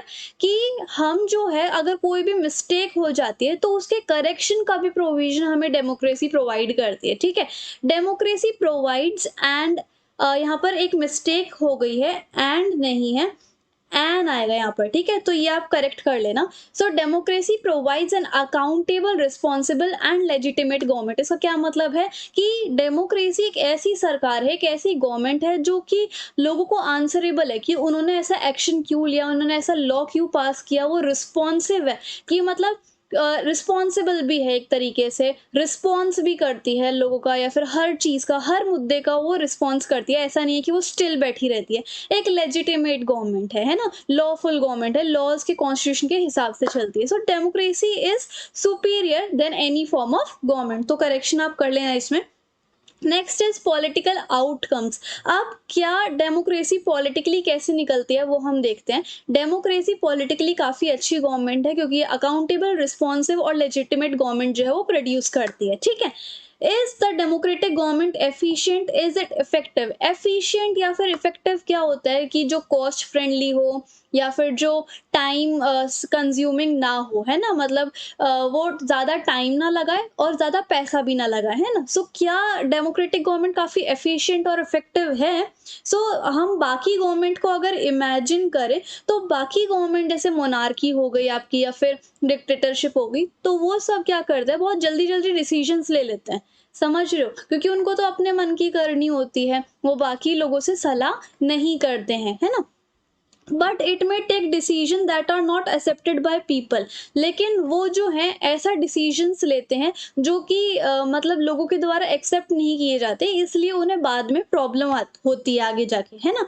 लेकिन डेमोक्रेसी जो है वो डेलिब्रेशन और नेगोशिएशन के आइडिया पे बेस्ड हो जाती है। डेलिब्रेशन क्या होता है कि वो डेमोक्रेसी कोई भी चीज़ करने से पहले हर चीज़ को डिस्कस करती है, ठीक है? कि ये सही रहेगा या फिर नहीं, हर चीज़ को नेगोशिएट करती है। Negotiate in the sense try to decide और एग्री समथिंग, दूसरों को बताते हैं कि हमारा ये आइडिया है, हम ऐसे-ऐसे करना चाहते हैं, और वो दूसरों पे डिसीजन डाल देते हैं कि हाँ, आप बताओ कि सही है या नहीं, दूसरे भी अपनी राय देते हैं, और फिर वो अपनी बात जो है एग्री करवाने की कोशिश करती है, जो सबको जो डिसीजन पसंद आएगा उस चीज़ के ऊपर, ठीक है? सो इसलिए क्योंकि इतना सोच समझ के कोई भी एक्शन लिया जाता है, तो उसमें वही थोड़ा बहुत टाइम तो लगेगा ही, है ना? In contrast democracy government will take more time, क्योंकि वो एक अच्छा सा डिसीजन लेने में ज़्यादा टाइम लगाएगी, और वो प्रोसीजर्स के हिसाब से चलती है। डेमोक्रेसी मतलब स्टेप बाय स्टेप वो चलती है। सो इसलिए उसके जो डिसीजंस है वो ज़्यादा एक्सेप्टेबल होंगे और ज़्यादा इफेक्टिव होंगे, मतलब सारे लोग उसको एक्सेप्ट कर लेंगे, क्योंकि वो हर एक इंसान के हित में होगी वो बात, ठीक है? So the cost of time that democracy pays is perhaps worth it. सो इसलिए जो डेमोक्रेसी टाइम लेती है वो सच्ची में वर्दी है। ओके। नेक्स्ट, ट्रांसपेरेंसी क्या होता है? ट्रांसपेरेंसी मतलब कि अगर कोई इंसान या फिर कोई सिटीजन ये जानना चाहता है कि जो हमारी सरकार ने फैसला लिया है, डिसीजन लिया है, तो क्या वो सही तरीके से लिया है, फेयर एंड जस्टिस तरीके से लिया है, तो वो इस चीज को ढूंढ सकता है, फाइंड आउट कर सकता है। उसके पास पूरा राइट है, पूरा हक है कि वो प्रोसीजर को देख सकता है, जो प्रोसेस है डिसीजन मेकिंग का उसको एग्जामिन कर सकता है। इस चीज को हम क्या कहते हैं? ट्रांसपेरेंसी। अकाउंटेबल मतलब कि एक अकाउंटेबल सरकार या फिर गवर्नमेंट, ऐसी गवर्नमेंट होती है जो कि अपने सिटीजन्स को आंसरेबल हो कि उन्होंने ऐसा डिसीजन लिया है तो क्यों लिया है, इस तरीके से। लेजिटिमेट गवर्नमेंट क्या होती है? जो कि लॉ एंड एक्शन के हिसाब से चलती है, ट्रांसपेरेंट मैनर में चलती है, अपनी मर्जी से नहीं चलती, कॉन्स्टिट्यूशन के हिसाब से चलती है। ओके। अगली हेडिंग देखो, how does democracy produce accountable, responsive and legitimate government? कैसे एक डेमोक्रेसी इन तीनों चीज को प्रोड्यूस करती है, अकाउंटेबल, रिस्पॉन्सिव एंड लेजिटिमेट। तो यहाँ पर देखो, डेमोक्रेसी डेमोक्रेटिक गवर्नमेंट जो होती है वो रिस्पॉन्सिबल होती है, मतलब वो जिम्मेदार होती है लोगों के लिए, है ना? वो केयर करती है लोगों के क्या ओपिनियन है, क्या नीड है, क्या एक्सपेक्टेशंस है। इन अ डेमोक्रेटिक गवर्नमेंट में लोगों के पास ये राइट है कि वो अपने लीडर्स को चूज कर सके एंड कंट्रोल कर सके, है ना? डेमोक्रेटिक गवर्नमेंट में लोगों के पास पूरा हक है वो कि वो डिसीजन मेकिंग में पार्टिसिपेट करें। तो ये बेसिक आउटकम है डेमोक्रेसी का, कि जो डेमोक्रेटिक गवर्नमेंट है वो अकाउंटेबल है अपने सिटीजन्स के लिए। डेमोक्रेसी एक लेजिटिमेट गवर्नमेंट प्रोड्यूस करते हैं, क्योंकि हर 4 या 5 साल में, जैसे कि कॉन्स्टिट्यूशन में लिखा हुआ है कि हर 4-5 साल में रेगुलर इलेक्शंस होंगे, और इलेक्शंस में फिर दोबारा से अगर कोई पार्टी को चेंज होना होगा तो अपने आप हो जाती है लोगों के हिसाब से। So that's why democracy is all accountable भी है, रिस्पॉन्सिव भी है एंड लेजिटिमेट भी है, ठीक है? How do democratic government ensure transparency? कैसे डेमोक्रेटिक गवर्नमेंट ट्रांसपेरेंसी को इंश्योर करती है? So democratic government make sure the decision making, तो वो पूरे तरीके से ट्राई करते हैं कि जो डिसीजन मेकिंग है वो rules and regulations and procedures के हिसाब से चल रहा है, ठीक है। वो हर सिटीजन को अलाउ करते हैं कि वो डिसीजन मेकिंग में पार्टिसिपेट कर सकते हैं, डायरेक्टली भी और इनडायरेक्टली भी। सिटीजन्स देख सकते हैं कि कैसे उन्होंने डिसीजन लिया हुआ है सरकार ने, और सही तरीके से लिया भी है या नहीं लिया हुआ। वो डेमोक्रेटिक गवर्नमेंट लोगों को आंसरेबल होती है, उनके पास ये हक है लोगों के पास कि वो गवर्नमेंट से पूछ सकते हैं कि आपने कैसे कैसे क्या किया है, और अगर उन्हें गवर्नमेंट की फंक्शनिंग या फिर वर्किंग पसंद नहीं आ रही तो अगले इलेक्शन में उस पार्टी को चेंज भी कर सकते हैं लोग बाग, ठीक है। और वो they provide people with power to demand answers from the representative and reduces the chance of corruption. तो वो लोगों को ये हक प्रोवाइड करते हैं कि अगर किसी भी इंसान को हमसे कोई भी क्वेश्चन पूछना है या फिर किसी भी चीज़ का जवाब चाहिए तो हम उनको जवाब देंगे, और अगर आपको करप्शन के चांसेस भी कम कराने हैं तो वो सब आपके हाथ में है, ठीक है। अब हम डिफरेंस बिटवीन भी देख लेते हैं डेमोक्रेटिक एंड नॉन डेमोक्रेटिक में। डेमोक्रेटिक गवर्नमेंट स्लो होती है, लेकिन नॉन डेमोक्रेटिक गवर्नमेंट में डिसीजन मेकिंग बहुत जल्दी जल्दी होती है, ठीक है। और अब आगे देखो, डेमोक्रेटिक गवर्नमेंट के कुछ रूल्स होते हैं जिसके थ्रू उसको जाना पड़ता है, लेकिन डेमोक्रेटिक गवर्नमेंट में कोई फिक्स्ड रूल है नहीं। डेमोक्रेटिक गवर्नमेंट डेलिब्रेशन और नेगोशिएशन के साथ काम करती है, और नॉन डेमोक्रेटिक गवर्नमेंट जो है डेलिब्रेशन और पब्लिक ओपिनियन को दूर दूर की बात है, वो सुनती नहीं है, वो बस अपने हिसाब से चलती है। So this is the main difference. Economically कैसी है डेमोक्रेसी, ठीक है। इकोनॉमिक ग्रोथ मतलब हमारी अर्थव्यवस्था की जो बढ़ोतरी है, डेवलपमेंट है, ग्रोथ है। पॉवर्टी का रिडक्शन है, मतलब जो गरीबी कम करने का है। इनइक्वालिटी है, जैसे कईयों में बहुत अमीर हो रहे हैं, कई बहुत गरीब हो रहे हैं, मिडिल क्लास में ही है। तो क्या जो डेमोक्रेसी है इकोनॉमिकली कुछ कर पा रही है, येस और नो? सो फैक्टर्स देखो, किसी भी कंट्री की इकोनॉमिक ग्रोथ कैसे हो पाती है, उसके कुछ फैक्टर्स होते हैं कि उस कंट्री की पॉपुलेशन कितनी है, साइज कितना है, नेचुरल रिसोर्सेज के पास कितने हैं, दूसरी कंट्रीज के साथ रिलेशनशिप कैसे हैं, ग्लोबल सिचुएशन कैसी है, जोग्राफिक पोजीशन कैसी है, इकोनॉमिक पॉलिसी क्या है गवर्नमेंट की। तो इन सभी फैक्टर्स के कारण हम किसी कंट्री की इकोनॉमिक ग्रोथ को देख सकते हैं। तो अब यहाँ पर देखो, economic development depend on several factors. Country, population size, ये तो मैंने आपको बता दिया। सो इसलिए however the difference in the rates of economic development between less developed country with dictatorship and democracy is negligible. यहाँ पर ये बोला हुआ है कि जिस देश में डिक्टेटरशिप है और जिस देश, जो देश मतलब लेस डेवलप्ड भी है, and the one which is having democracy, उनकी आप इकोनॉमिक डेवलपमेंट देख लो, डेवलप्ड कंट्री या फिर डेमोक्रेसी की इकोनॉमिक डेवलपमेंट आप देख लो, उसमें इन दोनों में कोई अंतर नहीं है। तो आप सोचोगे ऐसा कैसे, डेमोक्रेसी में इकोनॉमिक डेवलपमेंट तो होनी चाहिए, बट अभी के लिए ये लोग कह रहे हैं कि नेग्लिजिबल है, कोई अंतर हमें देखने को नहीं मिलता। ओवरऑल हम ये नहीं कह सकते कि डेमोक्रेसी इकोनॉमिक डेवलपमेंट की गारंटी देती ही देती है, लेकिन हम जो है वो एक्सपेक्ट कर सकते हैं डेमोक्रेसी से कि वो डिक्टेटरशिप से पीछे ना रहे इकोनॉमिक डेवलपमेंट में, ठीक है। So democracy reduces economic inequality and poverty. तो अब थोड़ा बहुत यहाँ पर देख लेते हैं कि क्या डेमोक्रेसी गरीबी मिटाती है, इकोनॉमिक इनइक्वालिटी घटाती है या नहीं। सो डेमोक्रेसीज के अंदर ना इकोनॉमिक इनइक्वालिटी ज़्यादा बढ़ रही है, मतलब अमीर और अमीर होते जा रहे हैं, मिडिल क्लास वहीं पर है, गरीब और गरीब होता जा रहा है, ठीक है। तो यहाँ पर ये बोला हुआ है, और गरीब इतना गरीब होता जा रहा है कि वो बेसिक नीड्स ऑफ लाइफ जो है वो भी नहीं अपना पा रहा, जैसे कि food, clothing, house, education and health.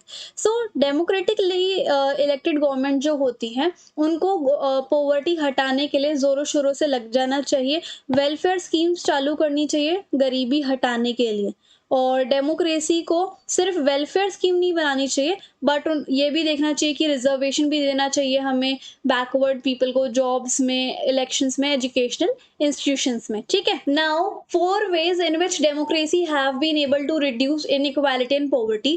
4 तरीके ऐसे हैं जिसकी वजह से डेमोक्रेसी इनइक्वालिटी और गरीबी हटा सकती है। वो क्या है? वोटिंग राइट दे वो इक्वल हर सिटीजन को, तो वो तो देती है ना। और इससे क्या होगा, इनइक्वालिटी जो है वो घटेगी। सूटेबल इन्वायरमेंट दे वो सभी इंसानों को, ठीक है, जिसकी वजह से जो पुअर पीपल हैं उनके पास भी कुछ ऐसी अपॉर्चुनिटीज हैं जिससे वो अपना लेवल जो है वो इम्प्रूव कर सके, ठीक है। उनको सपोर्ट करना चाहिए रीडिस्ट्रीब्यूटिव मैकेनिज्म को, ताकि वो इकोनॉमिक बेनिफिट्स जो है वो हर सेक्शन ऑफ सोसाइटी तक पहुंचा पाए, हर सिटीजन के हक को वो प्रोटेक्ट करे, कोई डिस्क्रिमिनेशन ना हो उनके इकोनॉमिक स्टेटस पे। ठीक है, नाउ द सोशल आउटकम क्या होते हैं डेमोक्रेसी के, कि वो सभी को सोशल डाइवर्सिटी या फिर डिग्निटी प्रोवाइड करे, सभी को फ्रीडम प्रोवाइड करे, है ना। अब आगे देखो, डेमोक्रेसी एकोमोडेट सोशल डाइवर्सिटी, कैसे वो स्पेस प्रोवाइड करती है। अब जैसे हमारा जो इंडिया है उसके अंदर काफी सारी डाइवर्सिटी है ना, काफी सारे डिफरेंट टाइप ऑफ पीपल है जो कि different type of culture religion को मानते हैं, हर एक के अलग लाइफस्टाइल है, हर एक के अलग ओपिनियन है। तो डेमोक्रेसी कैसे सभी लोगों को स्पेस प्रोवाइड करती है वो हमें देखना है ना। तो डेमोक्रेसी बेसिकली एक प्रोसीजर डेवलप करते हैं जिससे कि वो स्पेस प्रोवाइड करते हैं बहुत सारे सोशल ग्रुप्स को। और ये क्या होता है कि जैसे हमने बेल्जियम और श्रीलंका वाले केस में देखा था, तो उन्होंने क्या कर रखा था, सिर्फ एक ही ग्रुप ऑफ पीपल को ज़्यादा मेजॉरिटी प्रोवाइड की हुई थी, या फिर ये लगा लो बेनिफिट्स प्रोवाइड किए हुए थे। तो अगर ऐसा कुछ होता ना इंडिया में, तो बहुत कॉन्फ्लिक्ट हो जाता, बहुत वायलेंस हो जाता। तो इसलिए डेमोक्रेटिक गवर्नमेंट कैसे इन सब चीज़ों को हैंडल करते हैं कि सभी के लोग जो अलग अलग नॉर्म्स को, कल्चर्स को, रिलीजन्स को मानते हैं, तो कैसे सभी के सभी मिलजुल के हार्मनी के साथ रह सकते हैं। तो उन्होंने इस चीज़ का एक प्रोसीजर बनाया हुआ है। ठीक है, वो क्या करते हैं, किसी एक को सुपीरियर या फिर किसी एक को इन्फीरियर शो नहीं करते हैं। वो क्या करते हैं, सभी को इक्वल ट्रीट करने के लिए अलग अलग चीज़ें मैंडेट करते रहते हैं, जैसे कि every citizen has right to vote, every citizen has full freedom, है ना। इस तरीके से वो सबको इक्वली ट्रीट करते हैं, है ना। नो सोसाइटी कैन फुली और परमानेंटली रिजॉल्व कॉन्फ्लिक्ट्स, कोई भी सोसाइटी ऐसी नहीं है जहाँ पर कॉन्फ्लिक्ट्स जो है परमानेंटली रिजॉल्व हो जाए among different group. But democracy is best to handle social difference, division and conflict. लेकिन डेमोक्रेसी बहुत बेस्ट है इस चीज़ में कि वो social differences, division and conflict को हैंडल कर सके। ठीक है, democracy accommodate social diversity in following ways, किस तरीके से वो करती है सोशल डाइवर्सिटीज़ को स्पेस कैसे देती है। एक तो यहाँ पर देखो कि वो कंपटीशन कंडक्ट करती है सोशल क्लासेस में, जिससे कि कॉन्फ्लिक्ट और सोशल टेंशन कम हो जाती है। ठीक है, और उसके बाद वो नेगोशिएट का मैकेनिज्म फॉलो करती है। नेगोशिएट मतलब कि सब एग्री कर ले हर एक चीज़ को। ठीक है, कोई भी सोसाइटी पूरी तरीके से परमानेंटली रिजॉल्व नहीं कर सकती कॉन्फ्लिक्ट डिफरेंट ग्रुप्स में, लेकिन हम क्या कर सकते हैं, सभी के ओपिनियन को रिस्पेक्ट कर सकते हैं, सभी के कल्चर रिलीजन को हम रिस्पेक्ट कर सकते हैं। ठीक है, democracies are best suited to produce this outcome, और डेमोक्रेसी जो है बेस्ट सूटेड है कि वो इस आउटकम को अचीव कर ले। ठीक है, dignity and freedom of the citizen, freedom and dignity of citizen के बारे में डेमोक्रेसी का क्या कहना है। डेमोक्रेसी जैसे सबसे सुपीरियर फॉर्म ऑफ गवर्नमेंट है, और क्यों है, क्योंकि वो हर एक इंडिविजुअल को एक आज़ादी प्रोवाइड करती है और डिग्निटी प्रोवाइड करती है। Dignity in the sense like respect provide करती हैं। ठीक है, every individual want to receive respect, वो हर एक इंडिविजुअल ये चाहता है कि दूसरों से उसको रिस्पेक्ट मिले, है ना। समटाइम्स कॉन्फ्लिक्ट अराइजेस, कभी कभी झगड़े हो जाते हैं इंडिविजुअल के साथ, क्योंकि उन्हें ऐसा लगता है कि उन्हें रिस्पेक्ट या फिर इज्जत मिल ही नहीं रही। Okay, passion for respect and freedom are the basis of democracy, democracy को सुपीरियर माना ही इसलिए जाता है क्योंकि वो हर एक इंडिविजुअल को रिस्पेक्ट, फ्रीडम और इक्वल चाहती है हर एक इंडिविजुअल के साथ, है ना। Democracies throughout the world have recognised and achieved this in various degrees, but it is not simple matter to recognise all individuals are equal, लेकिन अभी भी इतना ज़्यादा सिंपल नहीं कि हर एक इंडिविजुअल को इक्वल माना जाए। ठीक है, dignity and freedom of women. Okay, dignity and freedom of women, इस तरीके से यहाँ पर एक वुमेन का भी रोल आया हुआ है। वुमेन्स ने भी अपने हित के लिए, अपने हक के लिए बहुत लंबी लंबी स्ट्रगल्स की हैं कि उन्हें भी इक्वल ट्रीटमेंट मिले सोसाइटी में, उन्हें भी रिस्पेक्ट मिले। ठीक है, तो उसके लिए उन्होंने बहुत स्ट्रगल की है, ये तो हमने देखा ही है कि जैसे पहले उनको वोटिंग राइट भी नहीं था, पॉलिटिक्स में पार्टिसिपेशन भी वो नहीं कर सकते थे, तो उन्होंने बहुत संघर्ष किए, जिस वजह से आज बहुत ही ज़्यादा क्लियर इमेज हो चुकी है। But women are not always treated with respect, लेकिन हमेशा से ही उनको रिस्पेक्ट के साथ ट्रीट नहीं किया जाता। Once the respect is recognised it become easier for women to struggle for it, जब एक वुमेन को रिस्पेक्ट मिल जाती है तब तब वो किसी भी चीज़ के लिए आराम से स्ट्रगल कर सकती हैं। नॉन डेमोक्रेटिक सेटअप में इंडिविजुअल की फ्रीडम और डिग्निटी कुछ मायने नहीं रखती लीगली में, ठीक है? अब डिसएडवांटेज ग्रुप जो है उनकी डिग्निटी एंड फ्रीडम के लिए डाइवर्सिटी क्या करती है?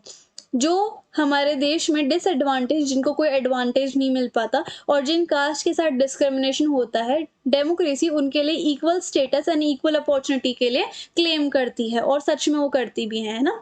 और वो करके भी दिखाती हैं अलग-अलग, लाइक यू कैन से अलग-अलग रिफॉर्म्स करती है उनके लिए, ताकि वो भी बाकी लोगों की तरह इक्वल फील करें, है ना? There are still cases of caste based inequality. आज भी हमारे समाज में जात-पात को लेकर इनइक्वालिटीज़ हैं, एरिस्टोसाइट्स हैं, है ना? लेकिन फिर क्योंकि लोगों के अंदर ये मोरल नहीं है, उनके अंदर ये अभी भी थोड़ी बहुत समझ नहीं है कि वो ऊपर कोई भी इंसान सुपीरियर या इंफीरियर नहीं होता, कोई भी ऊपर या नीचे नहीं होता, सब इंसान बराबर हैं, ठीक है? कुछ कास्ट, जात-पात का सिस्टम नहीं होता है, everyone is equal before law.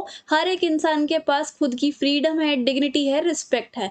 It is a recognition that makes ordinary citizen to value their democratic rights. और इसी की वजह से, डेमोक्रेसी की वजह से ही जो आम आदमी भी हैं, उनको भी अपने हक का पता चलता है, ठीक है? तो इसी के साथ-साथ हमारे छोटा-सा चुलबुला-सा चैप्टर कंप्लीट होता है एंड आई होप आपको चीज़ें समझ में आई होंगी, मेरा पढ़ाने का तरीका अच्छा लगा होगा। कोई भी डाउट है आप मुझे इंस्टाग्राम पे फॉलो करके डीएम कर सकते हो एंड अगर आपको नोट्स चाहिए या फिर स्टडी मटेरियल कुछ भी चाहिए, तो आप टेलीग्राम पे फॉलो कर सकते हो एंड चैनल के अपडेट्स के लिए भी, ठीक है? So if you like the video and the explanation then please like, share, comment and subscribe the channel. Thank you so much. Hello everyone, स्वागत है आपका हमारे प्यारे से चैनल बेंच पढ़ाई में। आज हम करेंगे अपना इजी सा topic gender, religion and caste. और ये जो नोट्स है ना, ये मैंने इनोवेटिव ज्ञान वेबसाइट से लिए हैं। So if you want to check their website तो उसकी लिंक आपको डिस्क्रिप्शन बॉक्स में मिल जाएगी, ठीक है? तो ये चैप्टर आसान सा तो है ही, रियल लाइफ से लिंक्ड है, तो आपको ग्रास्प करने में भी ज़्यादा टाइम लगेगा नहीं इसमें, ठीक है? तो टेंशन मत लो। शुरू करते हैं बिना किसी देरी के, ताकि जल्दी से और फुल डिटेल में लेटेस्ट सिलेबस के हिसाब से अपना चैप्टर निपट जाए। ओके, तो जेंडर डिवीजन से बात करते हैं। जेंडर इज मेल फीमेल, है ना? और डिवीजन हो जाना, इट ये जो डिवीजन है, ये जो ब्रेकेज है, ये बायोलॉजिकली तो मतलब है ही obviously male and female, but this is more related to stereotype. जो इंसान की सोच है ना? जो इंसान के मिथ्स हैं, जो स्टीरियोटाइप्स है, जो सोशल एक्सपेक्टेशन है, उसके हिसाब से जेंडर डिवाइड होता है। कैसे? जैसे कि वैसे तो बोला जाता है कि लड़का लड़की एक है, बट लोगों का ये सोच है कि लड़की जो है वो मोस्ट मतलब पहले ज़्यादा थी, अब बहुत कम हो गई है, कि लड़की जो है मोस्टली हाउस होल्ड वर्क करेगी या फिर किसी से करवाएगी, और लड़के जो है वो बाहर का काम करेंगे, लाइक कमाने का, है ना? तो ये होता है जेंडर डिवीजन, की जेंडर को डिवाइड कर दिया सोशल एक्सपेक्टेशन और स्टीरियोटाइप की वजह से। दैट इज जेंडर डिवीजन, ठीक है? सेक्सुअल डिवीजन ऑफ लेबर क्या होता है कि एक ऐसे सिस्टम की घर के अंदर का काम जितना भी है तो वुमेन करेगी, है ना? या फिर वो किसी और से, डोमेस्टिक हेल्पर्स की हेल्प से वो घर का काम करवाएगी, ठीक है? सो ये होता है sexual division of labour. Feminist मतलब कोई भी ऐसा मैन, कोई भी ऐसा वुमेन जो कि ये बिलीव करता है, ये विश्वास करता है कि मेन एंड वुमेन के लिए इक्वल राइट, इक्वल हक होनी चाहिए और इक्वल अपॉर्चुनिटीज होनी चाहिए, ठीक? फेमिनिस्ट मूवमेंट देखो, ऐसे ऐसे मूवमेंट्स हुए हैं फेमिनिस्ट को लेकर। इसका क्या मतलब होता है कि equal right and equal opportunities मिलनी चाहिए मेन एंड वुमेन को लेकर। उसके लिए काफी सारे आंदोलन लड़े गए, है ना? कि इक्वालिटी मिलनी चाहिए फैमिली लाइफ में भी और पर्सनली भी, मोस्टली वुमेन्स को, ठीक है? पेट्रियार्की क्या होता है? पेट्रियार्की मतलब एक सोसाइटी का ऐसा सिस्टम जिसमें जो मेल्स होते हैं उनके पास ज़्यादा पावर होती है और वुमेन को उस चीज़ से निकाल दिया जाता है। मतलब वुमेन के पास डिसीजन मेकिंग पावर ही नहीं होती। मोस्टली मेल्स को ही सब माना जाता है as the head of the family, like that, है ना? पेट्रियार्कल सोसाइटी का कौन होता है? ये मेल डोमिनेटेड सोसाइटी होती है। जो भी काम होगा वो मेल से पूछ के ही होगा, वुमेन अपने दम पे कुछ नहीं कर सकती। और ये जो पेट्रियार्कल सोसाइटी होती है, बेसिकली इसको पितृ सत्ता बोलते हैं, पेट्रियार्की को। ये सब फादर से चलती आ रही है, ठीक है? फादर पहले रूल करेंगे अपनी फैमिली को, फिर बेटा रूल करेगा, इस तरीके से। मेन को ज्यादा वैल्यू दी जाती है एज कम्पेयर टू वुमेन, क्योंकि मेन जो है कमाने का काम करता है, तो उसको सोसाइटी में ज्यादा वैल्यू मिलती है। वुमेन को बहुत रेयर या फिर ना के बराबर पावर मिलती है। So that is patriarchal society. Women's को, औरतों को डिसएडवांटेज फेस करना पड़ता है, डिस्क्रिमिनेशन, अत्याचार सहना पड़ता है और बहुत सारा ऑपरेशन भी सहना पड़ता है। जैसे कि पहला लिटरेसी रेट में, अगर आप स्टैट्स देखो तो वुमेन कितनी पढ़ी लिखी है, 54% और मेल्स जो हैं वो 76%। तो कितना ज़्यादा डिफरेंस है। जॉब्स में वुमेन जो है वो 1 घंटा ज़्यादा काम करती है मेल से, लेकिन फिर भी उनको मतलब इतने ज़्यादा पैसे नहीं मिलते, ठीक है? या तो मिलते ही नहीं हैं, बहुत कम पैसे मिलते हैं अगर मिलते भी हैं तो, या फिर वो मिलते ही नहीं है या फिर पेड नहीं होती, इस तरीके से। वेजेस, हमारे इंडिया में इक्वल वेजेस एक्ट आ गया है, लेकिन फिर भी वुमेन्स को बहुत कम पैसा मिलता है मेल्स के बराबर, बल्कि काम सेम होता है, ठीक है? सेक्स रेशियो में भी देखो, जो पेरेंट्स होते हैं वो ये चाहते हैं कि लड़का हो जाए, लड़की ना हो, है ना? तो इसलिए लड़की को मरवा दिया जाता है उसके पैदा होने से पहले ही, ये हमारी कंट्री में कॉमन चलता आ रहा है। तो इसलिए क्या होता है, सेक्स रेशियो बहुत अनफेवरेबल है, ज़्यादा लड़के होते हैं, लड़कियाँ बहुत कम मिलती हैं, है ना? सोशल इविल, सोसाइटी का ये इविल होता है कि यहाँ इस सोसाइटी में जो गर्ल्स हैं वो इतनी ज़्यादा सेफ फील नहीं करते हैं। यहाँ पर दहेज के लिए हैरेसमेंट होता है, फिजिकली अब्यूजिंग, गालियाँ वगैरह होती है और सेक्सुअल हैरेसमेंट होता है। तो उनकी ये सोसाइटी में बहुत ज़्यादा बुरे चीज़ें चलती रहती हैं। वुमेन पॉलिटिकल रिप्रेजेंटेशन, अब वुमेन का पॉलिटिक्स में क्या-क्या रोल है? तो लोकसभा में पहली बार 2019 में ऐसा हुआ था कि 14.36% टोटल सीट्स में से वुमेन के लिए रिजर्व की गई थी, और वैसे स्टेट असेंबली में उनका जो शेयर है वो 5% से भी कम था, ठीक है? तो हम ऐसा क्या कर सकते हैं जिससे वुमेन का जो रिप्रेजेंटेशन है वो इम्प्रूव हो सके, वो मतलब पॉलिटिक्स में ज़्यादा पार्टिसिपेट कर सके, हम ऐसा क्या कर सकते हैं? तो अगर हमें वुमेन को लॉ मेकिंग बॉडीज में, लेजिस्लेचर में या फिर पॉलिटिक्स में लेके आना है, उनकी प्रस्तुति करवानी है, तो वुमेन के लिए हमें सीट फिक्स करवानी होगी लीगली, जैसे पंचायत में की हुई है। पंचायत में 1/3 जो सीट है वो वुमेन के लिए रिजर्व्ड ही रिजर्व्ड है। तो और बहुत सारी स्टेट्स ऐसी भी हैं जहाँ पर 50% जो सीट्स है वो सिर्फ वुमेन के लिए रिजर्व है, जैसे कि बिहार, उत्तराखंड, मध्य प्रदेश एंड हिमाचल प्रदेश, ठीक है? अब कुछ ऐसी स्कीम्स और स्ट्रैटेजीज भी हैं जो कि गवर्नमेंट ऑफ इंडिया लेके आई है महिला सशक्तिकरण के लिए, वुमेन एम्पावरमेंट के लिए। कौन कौन सी है? यहाँ पर इन योजनाओं के या फिर स्कीम्स के नाम आप याद कर सकते हो।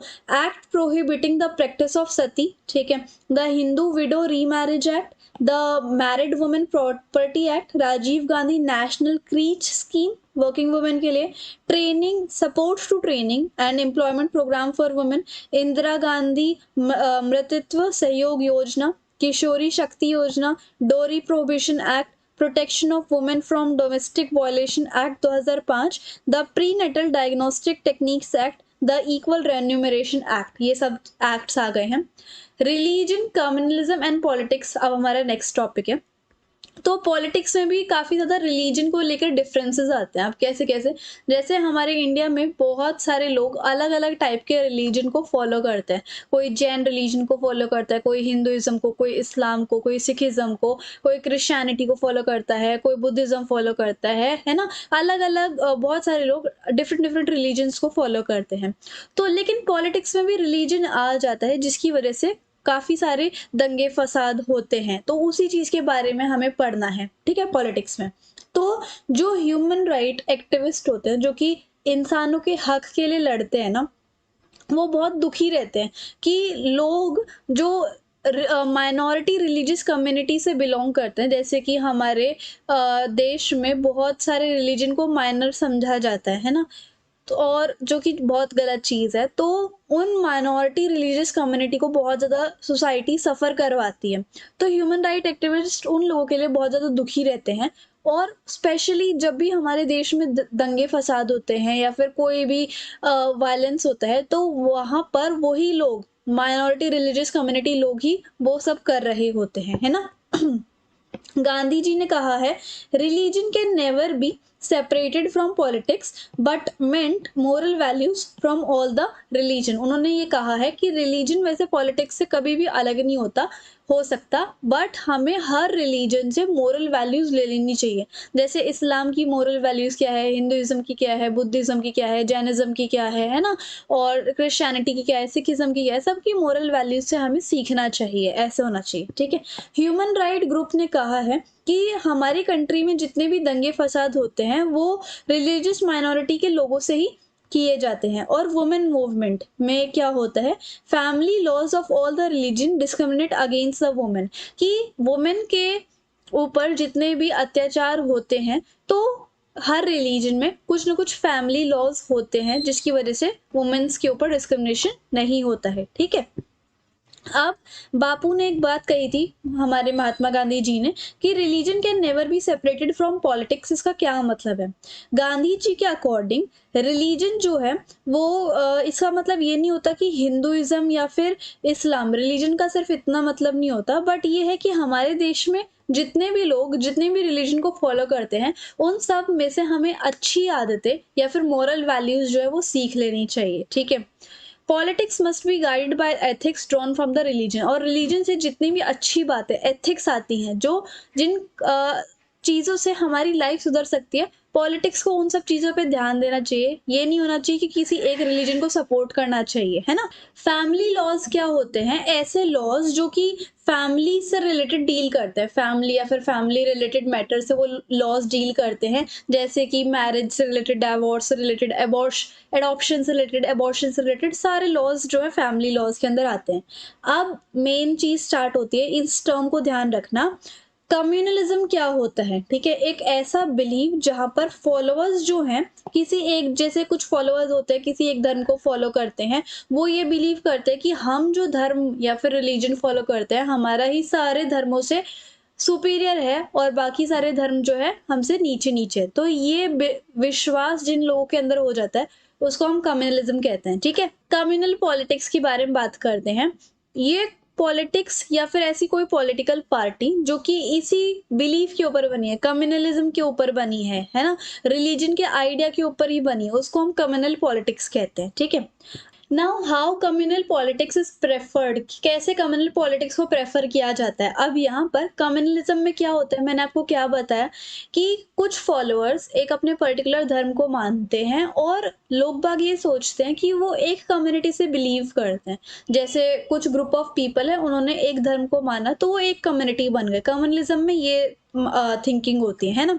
तो अब क्या होता है, देयर फंडामेंटल, वो सोचते हैं कि उन सभी लोगों के जिन्होंने इस पर्टिकुलर धर्म को माना हुआ है उन सबके इंटरेस्ट सेम होंगे, है ना। कोई भी डिफरेंस अगर उस ग्रुप के अंदर आ जाए तो वो उसकी लाइफ के लिए ठीक नहीं होता, कम्युनिटी की लाइफ के लिए ठीक नहीं होता। जैसे मान लो कोई भी 10 लोग हैं, वो एक पर्टिकुलर रिलीजन को फॉलो कर रहे हैं, कोई एक अलग रिलीजन से आता है इंसान, तो वो उस पर्टिकुलर ग्रुप की लाइफ के लिए, कम्युनिटी की लाइफ के लिए ठीक नहीं है, इररेलेवेंट है ना, वो ये मानते हैं।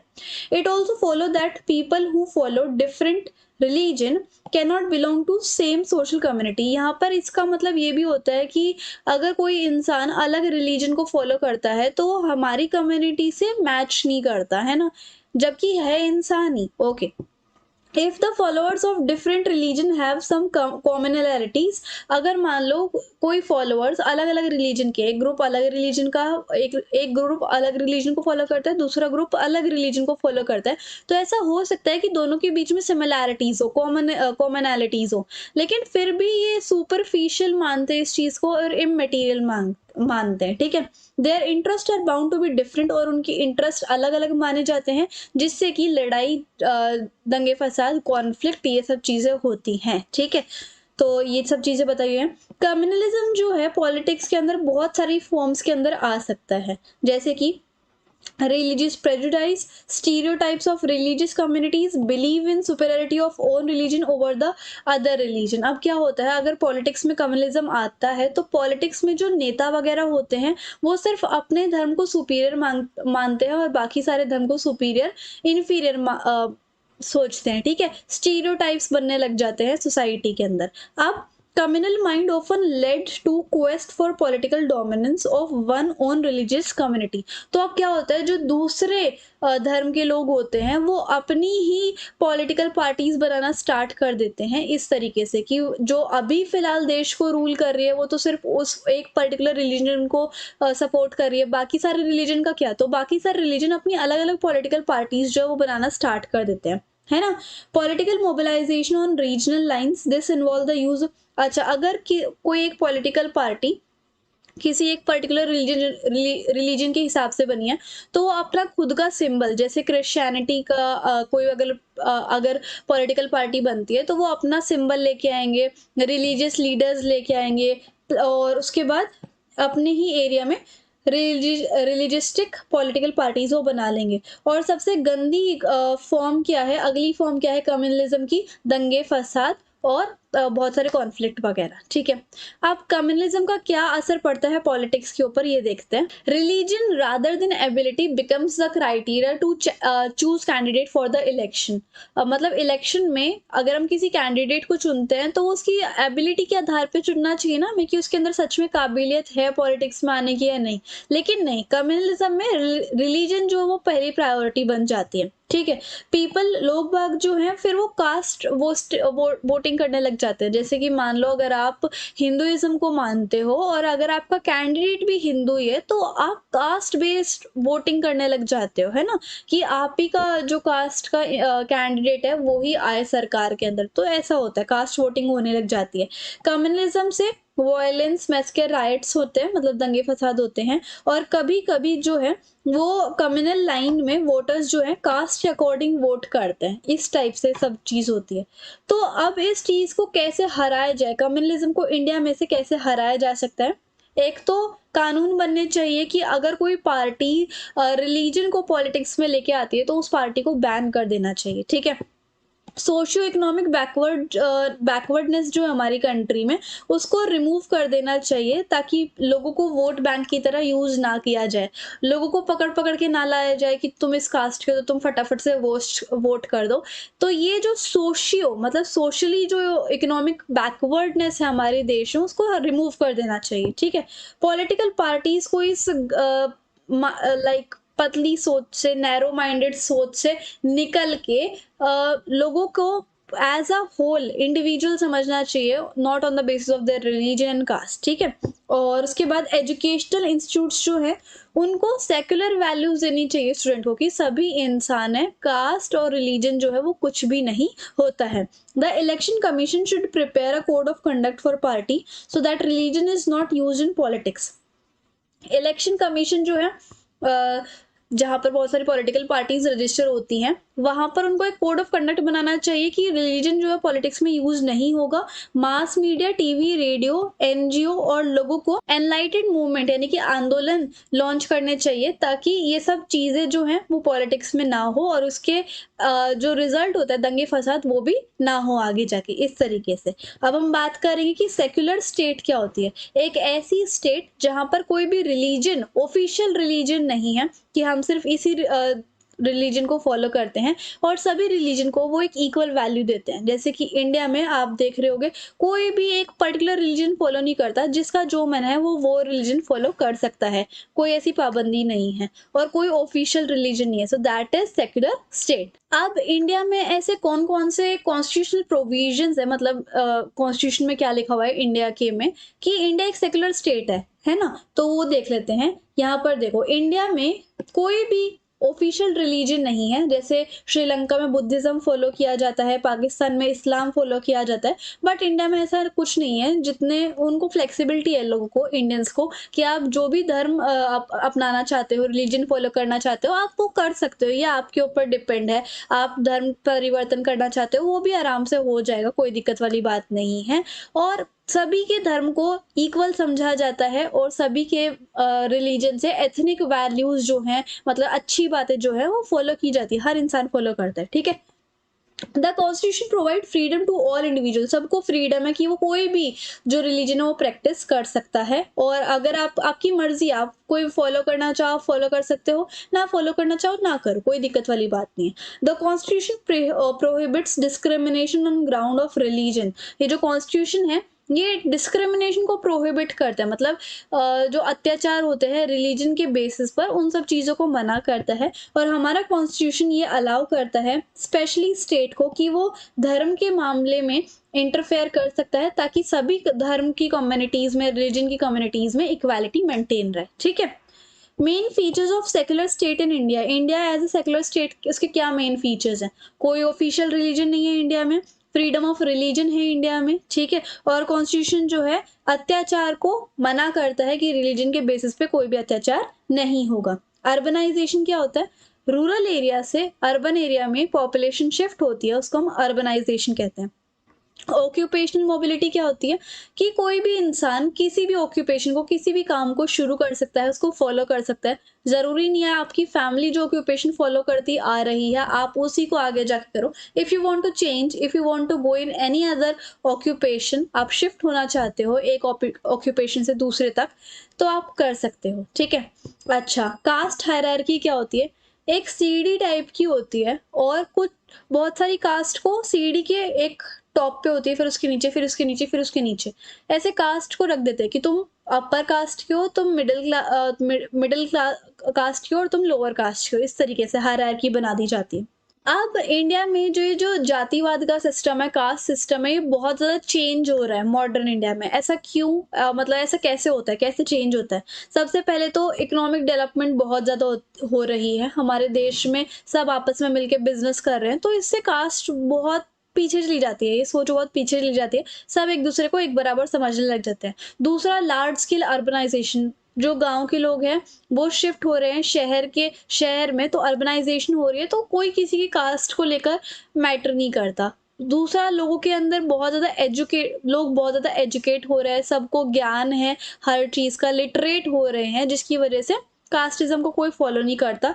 ऑक्यूपेशनल मोबिलिटी, सब आपस में मिलके धंधा करते हैं, काम करते हैं, ऑक्यूपेशन करते हैं। और साथ ही साथ जो विलेज में जो लोग खुद को सुपीरियर समझा करते हैं, जैसे कि लैंडलॉर्ड, उनकी पोजीशन वीक हो गई। आजकल कोई लैंडलॉर्ड के पास, बहुत रेयर लोग लैंडलॉर्ड के पास पैसा मांगने जाते हैं, जनरली सब बैंक से लोन ही लेते हैं। सो दैट्स वाई ये जो हायरार्की थी ना कास्टिज्म की, कि तुम इस कास्ट के, तुम इस कास्ट के, फिर इसके हो, वो सब अब ब्रेक होती जा रही है। ठीक है। Reasons which have contributed to changes in caste and caste system in India, क्या रीजंस हैं जिसकी वजह से इंडिया के जो कास्ट सिस्टम में चेंजेस आए हैं? सबसे पहले तो हमारे बहुत सारे पॉलिटिकल लीडर्स और सोशल रिफॉर्मर्स, जैसे कि गांधी जी और आपके बी आर अम्बेडकर, उन्होंने ये एडवोकेट किया था और काफ़ी काम किया था कि हमारी सोसाइटी जो है वो कास्टलेस सोसाइटी बने, है ना? कास्ट की जितनी भी इनइक्वालिटीज़ हैं वो सब चली जाए हमारी सोसाइटी से। सोशियो इकोनॉमिक रीज़न, जैसे कि अर्बनाइजेशन या फिर growth of literacy, education, occupational mobility, landlord की पोजीशन का वीक होना, इसकी वजह से कास्ट हायरार्की की जो सीढ़ी है वो टूट जाती है। ठीक है।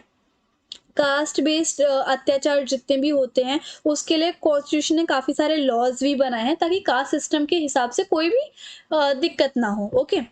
Positive impact of casteism with regard to political expression. अब कास्टिज्म के उस पे बहुत सारे पॉजिटिव इम्पैक्ट बनते हैं। ठीक है, वो हम चीज़ें देख लेते हैं एक बार। अब पॉलिटिक्स में कास्टिज्म के क्या पॉजिटिव इफेक्ट्स हैं वो देख लेते हैं। तो इकोनॉमिक डेवलपमेंट हो रही है, large scale urbanisation, literacy, education में ग्रोथ हो रही है, ऑक्यूपेशनल मोबिलिटी, लैंडलॉर्ड्स की पोजीशन वीक हो रही है, तो इससे कास्ट की जो हायरार्की है, जो लैडर है, वो ब्रेक हो रही है। ये तो वही वाला पॉइंट हो गया। और कॉन्स्टिट्यूशन ने भी काफ़ी सारे लॉज लाए हैं जिसकी जैसे कास्ट बेस्ड डिस्क्रिमिनेशन होता था तो वो बैन हो गया है ना। और नेगेटिव इम्पैक्ट्स क्या होते हैं कास्ट के इन पॉलिटिक्स में, कि जब भी पार्टीज अपने कैंडिडेट्स को चूज करते हैं, कि हम जो पार्टी बना रहे हैं, इलेक्शन में कोई कैंडिडेट तो खड़ा ही होगा किसी एक पार्टी से, तो वो कास्ट को माइंड में रखते हैं कि हम ना किसी हायर कास्ट या फिर अपर कास्ट के इंसान को ही नॉमिनेट करेंगे, या फिर लोअर कास्ट के, the so called lower caste के लोगों को ही नॉमिनेट करेंगे, जिससे कि हमारे चांसेस हो जाए इलेक्शन को जीतने के लिए। तो ये सोच रखते हैं लोग बाग। और पॉलिटिकल पार्टीज जो हैं और जो कैंडिडेट्स होते हैं इलेक्शन में, वो कास्ट सेंटिमेंट्स को अपील करते रहते हैं, मतलब कास्ट रिलेटेड चीज़ों को पॉलिटिक्स में ले आते हैं, जिसकी वजह से उन्हें काफ़ी ज़्यादा सपोर्ट वगैरह मिल जाती है। ठीक है। अब कास्ट इन पॉलिटिक्स क्या होता है? As in the case of communalism के केस में कास्टिज्म मेन जड़ थी और ये बिलीव किया जाता था कि कास्ट जो है उसी के हिसाब से कम्युनिटी जो है वो बनती है, यही बात थी। ठीक है, caste is one aspect of our experience but it is not the only relevant और मोस्ट इंपॉर्टेंट एस्पेक्ट। कास्ट ठीक है कि एक्सपीरियंस के लिए, बट ये इतनी भी ज्यादा जरूरी नहीं और इतनी भी ज्यादा इम्पॉर्टेंट एस्पेक्ट नहीं है। ठीक है, it's just according to our experience, that's it, है ना। अब कास्ट जो है पॉलिटिक्स में अलग अलग तरीके की फॉर्म ले लेती है, जैसे कि कभी कभी कैंडिडेट को कास्ट के हिसाब से ही चुना जाता है ताकि वो लोग जो है, ताकि जो वोटर्स होते हैं वो अपने दिमाग में उनकी कास्ट को ध्यान में रखे और तो वोट कर दें, है ना। बहुत सारी जगह पर अब जैसे कैंडिडेट उनकी कास्ट का होता है तो लोग बाग जो उनकी सेम कास्ट होगी वो लोग उस कैंडिडेट को ही वोट करेंगे उनकी सेम कास्ट की वजह से। लेकिन उसके बाद आपको दिखता है कि बेशक सेम कास्ट का होगा लेकिन कैंडिडेट अच्छा नहीं होगा, है ना। तो ये सुटेबल कैंडिडेट को चूज करने में दिक्कत आ जाती है। When a government is formed after election, जब इलेक्शन के बाद गवर्नमेंट जो है फॉर्म होती है तो पॉलिटिकल पार्टीज जो है डिफरेंट कास्ट के टेक केयर करती हैं और गवर्नमेंट के अंदर रिप्रेजेंट की जाती हैं। ठीक है, और पॉलिटिकल पार्टीज जो हैं वो कभी कभी अपने इलेक्शन के दौरान कास्ट के हिसाब से कुछ मुद्दे लेके आते हैं जिसकी वजह से कास्ट की जो सेंटिमेंट्स होते हैं, इमोशंस होते हैं वो जाग जाते हैं सोसाइटी के अंदर। अब सपोर्ट पाने के लिए political parties caste related matters को उठा देते हैं और कास्ट को इनफीरियर लोअर कंसिडर किया जाता है आज भी। ठीक है, other factors than caste which play a decisive role at the time of election। Caste के अलावा भी बहुत सारे ऐसे फैक्टर्स हैं जो कि इलेक्शन के टाइम पे एक डिसिसिव रोल प्ले करता है। वो कौन कौन से फैक्टर्स हैं? Money, power, Prestige, religion and policies of the political party. इनकी वजह से भी इलेक्शन में बहुत ज़्यादा असर पड़ता है। अब politics influence the caste system and caste identities. Politics कैसे इन सब चीज़ों पे इन्फ्लुएंस या फिर असर डालती है ना। अच्छा, हर एक कास्ट ग्रुप जो है वो बहुत बड़ा बनना चाहता है, अपने आसपास की कास्ट को अपने अंदर ही जोड़ लेता है। ठीक है, कास्ट ग्रुप जो है दूसरे कास्ट के साथ कोलैबोरेट कर लेते हैं, कोलिएशन करते हैं और नई नई कास्ट ग्रुप जो है वो बन जाती हैं। ठीक है, how exclusive attention to caste can produce negative result in politics. अब ये जो टॉपिक है बार बार आ रहा है इन सब चीज़ों में कि कैसे कास्ट का नेगेटिव रिजल्ट पड़ सकता है पॉलिटिक्स के ऊपर, है ना। तो अगर पॉलिटिक्स जो है वो कास्ट के ऊपर होती है तो पॉलिटिक्स हेल्दी नहीं हो सकती, क्योंकि इंडिया जो है उनमें अलग अलग सोशल ग्रुप के लोग रहते हैं ना, वो डिफरेंट कास्ट डिफरेंट रिलीजन को फॉलो करते हैं। तो क्या होगा अगर पॉलिटिकल पार्टी जो है वो किसी एक कास्ट को प्रमोट करेगी तो बाकी सब लोग सोचेंगे कि ये तो हमारे लिए कुछ कर ही नहीं रहे, जिसकी वजह से दंगे फसाद होंगे, है ना।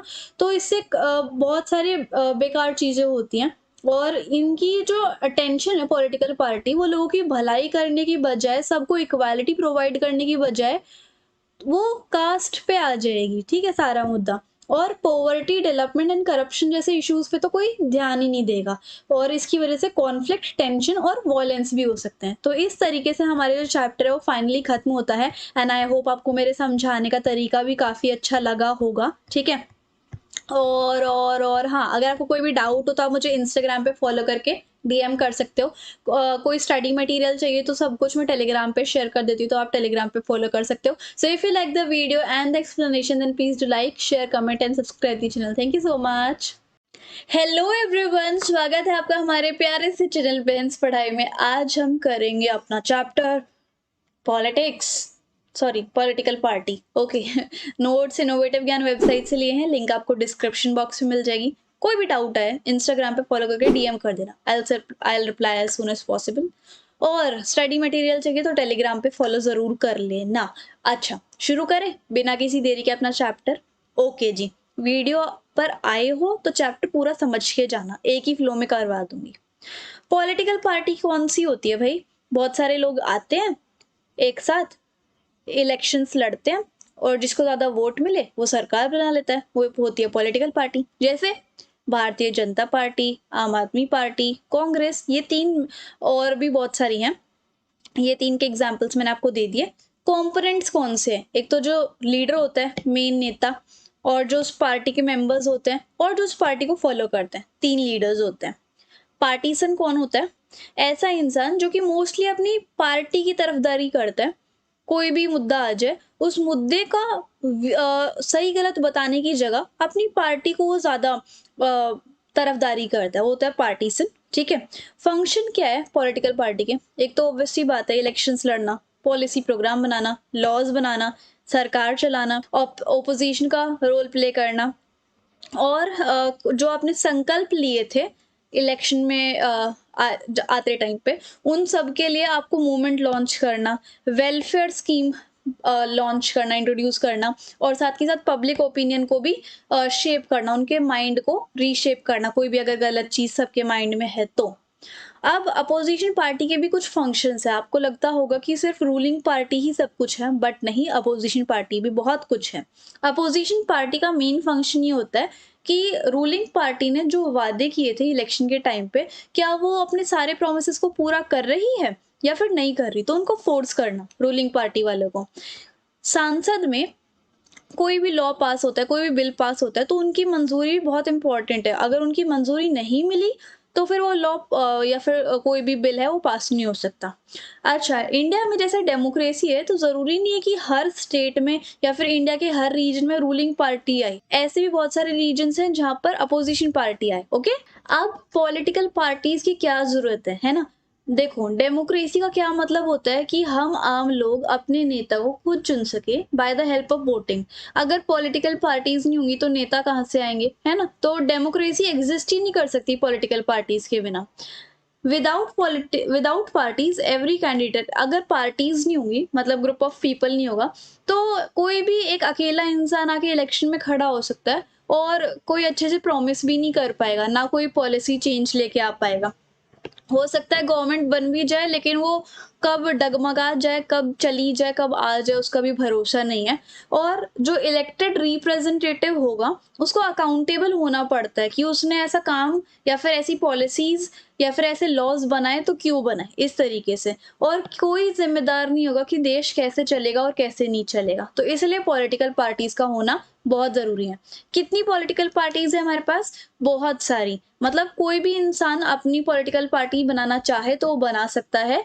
And more than 750 plus parties जो है हमारे इलेक्शन कमीशन ऑफ इंडिया के साथ, जो कि एक गवर्निंग बॉडी है, उसके साथ रजिस्टर है, ठीक है।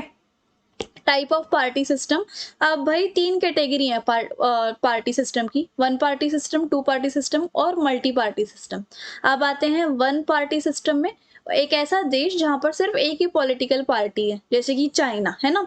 ये ऐसा सिस्टम अच्छा नहीं माना जाता डेमोक्रेसी के लिए, क्योंकि एक ही पार्टी चाहे वो अच्छा कर रही है, बुरा कर रही है, लोगों के बारे में सोच ही नहीं रही, तो वो किस टाइप की डेमोक्रेसी हुई, है ना, इस टाइप से। टू पार्टी सिस्टम में क्या होता है, दो पार्टीज के बीच में तकरार चलती रहती है। कोई एक पार्टी जिसके पास मेजोरिटी आती है वो जीत जाती है और अपनी सरकार बना लेती है ना। दो पार्टीज के बीच में ही पावर रहती है, जैसे कि यूएसए और यूके में टू पार्टी सिस्टम है। और मल्टी पार्टी सिस्टम कौन सा होता है? ऐसा पार्टी सिस्टम जहां पर 2 से ज्यादा पार्टीज होती हैं। इंडिया में मल्टी पार्टी सिस्टम है, जैसे कि मैंने आपको बताया कि 750 प्लस पार्टीज रजिस्टर हैं इलेक्शन कमीशन ऑफ इंडिया से। और ये अच्छा भी है, लोगों के पास ज्यादा चॉइस होती है, ज्यादा इंटरेस्ट होते हैं, है ना, तो ये ज्यादा बेटर है। अलायंस और फ्रंट क्या होती है? जब बहुत सारी पार्टी मल्टी पार्टी सिस्टम में हैंड्स ज्वाइन कर लेती हैं, साथ में मिलके इलेक्शंस लड़ती हैं, जीत में आती हैं और अपनी सरकार चलाती हैं, है ना। अब पॉलिटिकल पार्टीज 2 टाइप की हैं, स्टेट पार्टी और नेशनल पार्टी, ठीक है। और ये स्टेट पार्टी और नेशनल पार्टी वो उन डेमोक्रेसीज में होती है जो federal system of government, federal system follow करते हैं या फिर फेडरलिज्म फॉलो करते हैं। तो आपको तो पता ही है इंडिया में फेडरलिज्म है, तो obviously state party and national party 2 type की पॉलिटिकल पार्टीज होती हैं, ठीक है। स्टेट पार्टी कौन सी होती है? अब यहाँ पर जो मैंने पिंक पिंक से हाईलाइट किया हुआ है ना, वहां से चलो, ठीक है। सो स्टेट पार्टी वो होती है जो 6% टोटल वोट्स हो, ठीक है, टोटल वोट्स में 6% हिस्सा हो। और किसके इलेक्शन में? Legislative assembly of the state के इलेक्शन में, ठीक है। और as a state party at least उसके पास 2 सीट हो, तब वो स्टेट पार्टी कहलाएगी। और नेशनल पार्टी में लोकसभा के जब इलेक्शंस होते हैं तो उसमें टोटल वोट्स में से 6% मिले हो और असेंबली इलेक्शन इन 4 स्टेट, अगर 4 स्टेट में कोई असेंबली इलेक्शन हो रहे हैं तो लोकसभा में एटलीस्ट उनको 4 सीट हो। तो ये कुछ फिगर्स आपको याद करनी पड़ेगी तो ही बात बन पाएगी। तो वो नेशनल पार्टी है। मतलब मोटा-मोटा ये समझ लो कि उनको इतने फिगर्स जीतने के लिए चाहिए ही चाहिए। ओके, तो इसमें डिफरेंस बिटवीन भी आ सकता है नेशनल और स्टेट में।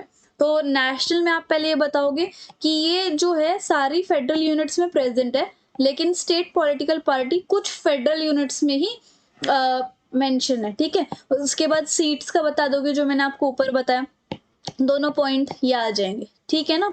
और अब हम बात करेंगे कुछ नेशनल पार्टीज ऑफ इंडिया की। तो 7 नेशनल पार्टीज है हमारे इंडिया में अकॉर्डिंग टू 2019। पहली है all India Trinamool Congress, then Bahujan Samaj party, then Bharatiya Janata party, communist party of India, communist party of India, Marxist, Indian national Congress और नेशनलिस्ट कांग्रेस पार्टी। और इनका थोड़ा थोड़ा डिस्क्रिप्शन है, वो भी अब हम पढ़ लेते हैं, ठीक है। और ये जो इसका डिस्क्रिप्शन है ना, इसमें से काफी सारे फिल इन द ब्लैंक्स बनते हैं, तो मेक श्योर आप काफी अच्छे से याद करके ज्वाइन हो। Okay, all India Trinamool Congress का फाउंडेशन कब हुआ था? 1 जनवरी 1998 को ममता बनर्जी ने फॉर्म किया था इस पार्टी को। और उसके बाद इसको नेशनल पार्टी घोषित किया गया था 2016 में। पार्टी का सिंबल फ्लावर और ग्रास है और वेस्ट बंगाल, अरुणाचल प्रदेश, मणिपुर और त्रिपुरा में ये वर्क करती है। भारतीय जनता पार्टी 1980 में आई थी और ये social religious values of India के ऊपर ज्यादा फोकस करती है।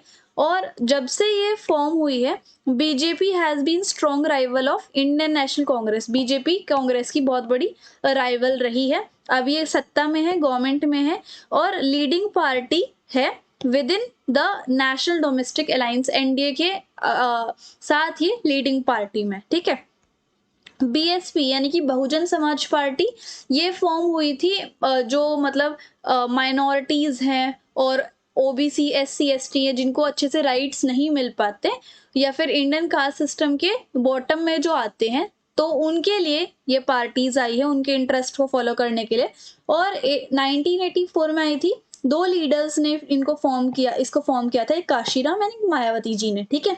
इंस्पिरेशन इनको किसकी टीचिंग से मिली? साहू महाराज, महात्मा फूले, पेरियार, रामास्वामी नायकर, इन सब की टीचिंग से इनको प्रेरणा मिली, तो इन्होंने ये पार्टी बनाई।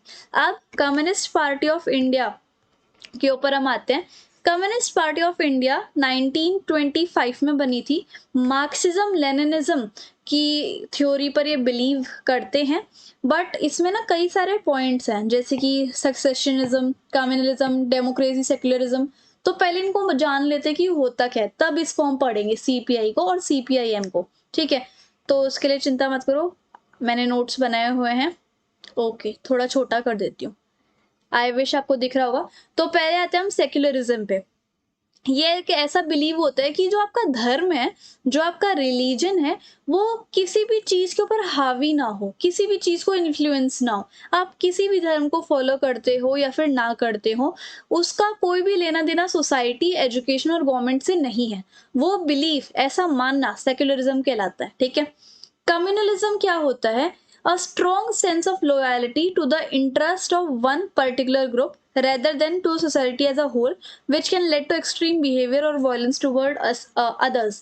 जैसे आपकी कोई पर्टिकुलर कास्ट है, आप अपनी ही कास्ट के लोगों को सुपीरियर मानो, अपनी ही कास्ट के लोगों का इंटरेस्ट सबसे ऊपर रखो, अपनी ही कास्ट को लेकर लॉयल रहो। बाकी जो लोग हैं उनके प्रति आप लॉयल ना रहो एज अ सोसाइटी, जिसकी वजह से आपके ग्रुप में और बाकी सारे ग्रुप्स के साथ आपका वॉयलेंस भी हो सकता है। तो ये होता है कम्युनलिज्म, ठीक है। सक्सेशनिज्म क्या होता है? The idea of forming separate nation and leaving the existing nation, कि भाई जिस देश में आप रह रहे हो, आपका मन है कि आप उस देश से निकलकर अपना खुद का देश बनाओ, तो उसको हम कहते हैं सक्सेशनिज्म, है ना। कम्युनिज्म क्या होता है? एक ऐसा पॉलिटिकल सिस्टम जिसमें जो आपकी स्टेट है ना, आप किसी भी स्टेट के हो, अगर वो स्टेट आपकी सारी फैक्ट्रीज, फार्म्स, सर्विसेज ओन करे, कि मतलब वो उस स्टेट की है, और सबको इक्वली ट्रीट करे, तो उसको हम कहते हैं कम्युनिज्म, है ना। और कम्युनिस्ट कौन होता है? जो कि कम्युनिज्म को सपोर्ट करता है। मार्क्सिज्म क्या होता है? मार्क्सिज्म जो है कार्ल मार्क्स के सोशल, पॉलिटिकल और इकोनॉमिक फिलॉसफी थी। मतलब कार्ल मार्क्स सोसाइटी को लेकर, पॉलिटिक्स को लेकर और इकोनॉमिक्स को लेकर उनके क्या थॉट्स थे, क्या व्यू पॉइंट था, उसके ऊपर मार्क्सिज्म की थ्योरी निकल के आती है। ठीक है, अब जैसे मैं हूँ, मेरे क्या व्यूज है, मेरा क्या नजरिया है सोसाइटी को लेकर, पॉलिटिक्स को लेकर, इकोनॉमिक्स को लेकर, तो वो मार्क्सिज्म में आता है। ठीक है, बिलीव्स ऑन कैपिटलिज्म, ये जो है कैपिटलिज्म के ऊपर बिलीव करते हैं। कैपिटलिज्म क्या होता है? ऐसा इकोनॉमिक सिस्टम जिसमें बिजनेस को कौन business our own and run for profit by individuals not by the state. कि आपका कोई भी बिजनेस है, कोई भी फैक्ट्री है, वो स्टेट ऑन ना करे, आप अगर उस बिजनेस के मालिक हो तो आप ही उसको ओन करोगे, तो होता है कैपिटलिज्म। ऐसी सोच कार्ल मार्क्स की थी, तो इस सोच को हम मार्क्सिज्म बोलते हैं, उनके नाम पे ये सोच पड़ी है। ठीक है, और सेम लेनिनिज्म, लेनिनिज्म क्या होता है? इनको व्लादिमिर, इस सोच को, इस फिलॉसफी को व्लादिमिर लेनिन ने दिया था। और ये लेनिनिज्म किसके ऊपर बेस्ड थी? कम्युनिज्म के ऊपर। कम्युनिज्म ये है कि स्टेट जो है सब कुछ कंट्रोल करेगी और सभी को इक्वली ट्रीट करेगी, तो लेनिनिज्म ये मानते थे। इंपीरियलिज्म क्या होता है? एक ऐसा पॉलिटिकल सिस्टम जिसमें जो रिच और पावरफुल कंट्री होगी वो ऐसी कंट्री को कंट्रोल करने लग जाएगी जो कि इतनी ज्यादा रिच और पावरफुल नहीं है। जैसे पहले ब्रिटिश ने इंडिया के ऊपर रूल किया था, उस टाइम में ब्रिटिश बहुत आगे थी और इंडिया नीचे थी, सो दैट्स उसको हम इंपीरियलिज्म कहते हैं। और सोशलिज्म क्या होता है? एक ऐसा पॉलिटिकल आइडिया जो कि बेस्ड है इस सोच पे, इस बिलीफ पे कि all the people are equal and that money and property should be equally divided, कि सभी इंसान एक बराबर हैं, कोई सुपीरियर इंफीरियर नहीं है, और जितना भी पैसा है, जितनी भी प्रॉपर्टी है, वो सबको इक्वली बांट देना चाहिए। तो ये कुछ बेसिक टर्म्स थी और इसी टर्म्स के आधार पर हम सीपीआई को पढ़ सकते हैं। तो ये फॉर्म हुई थी 1912 में, बिलीव करती है मार्क्सिज्म लेनिनिज्म की थ्योरी को, सेक्युलरिज्म को और डेमोक्रेसी की हम अपना नेता खुद चुन सकते हैं with the help of voting.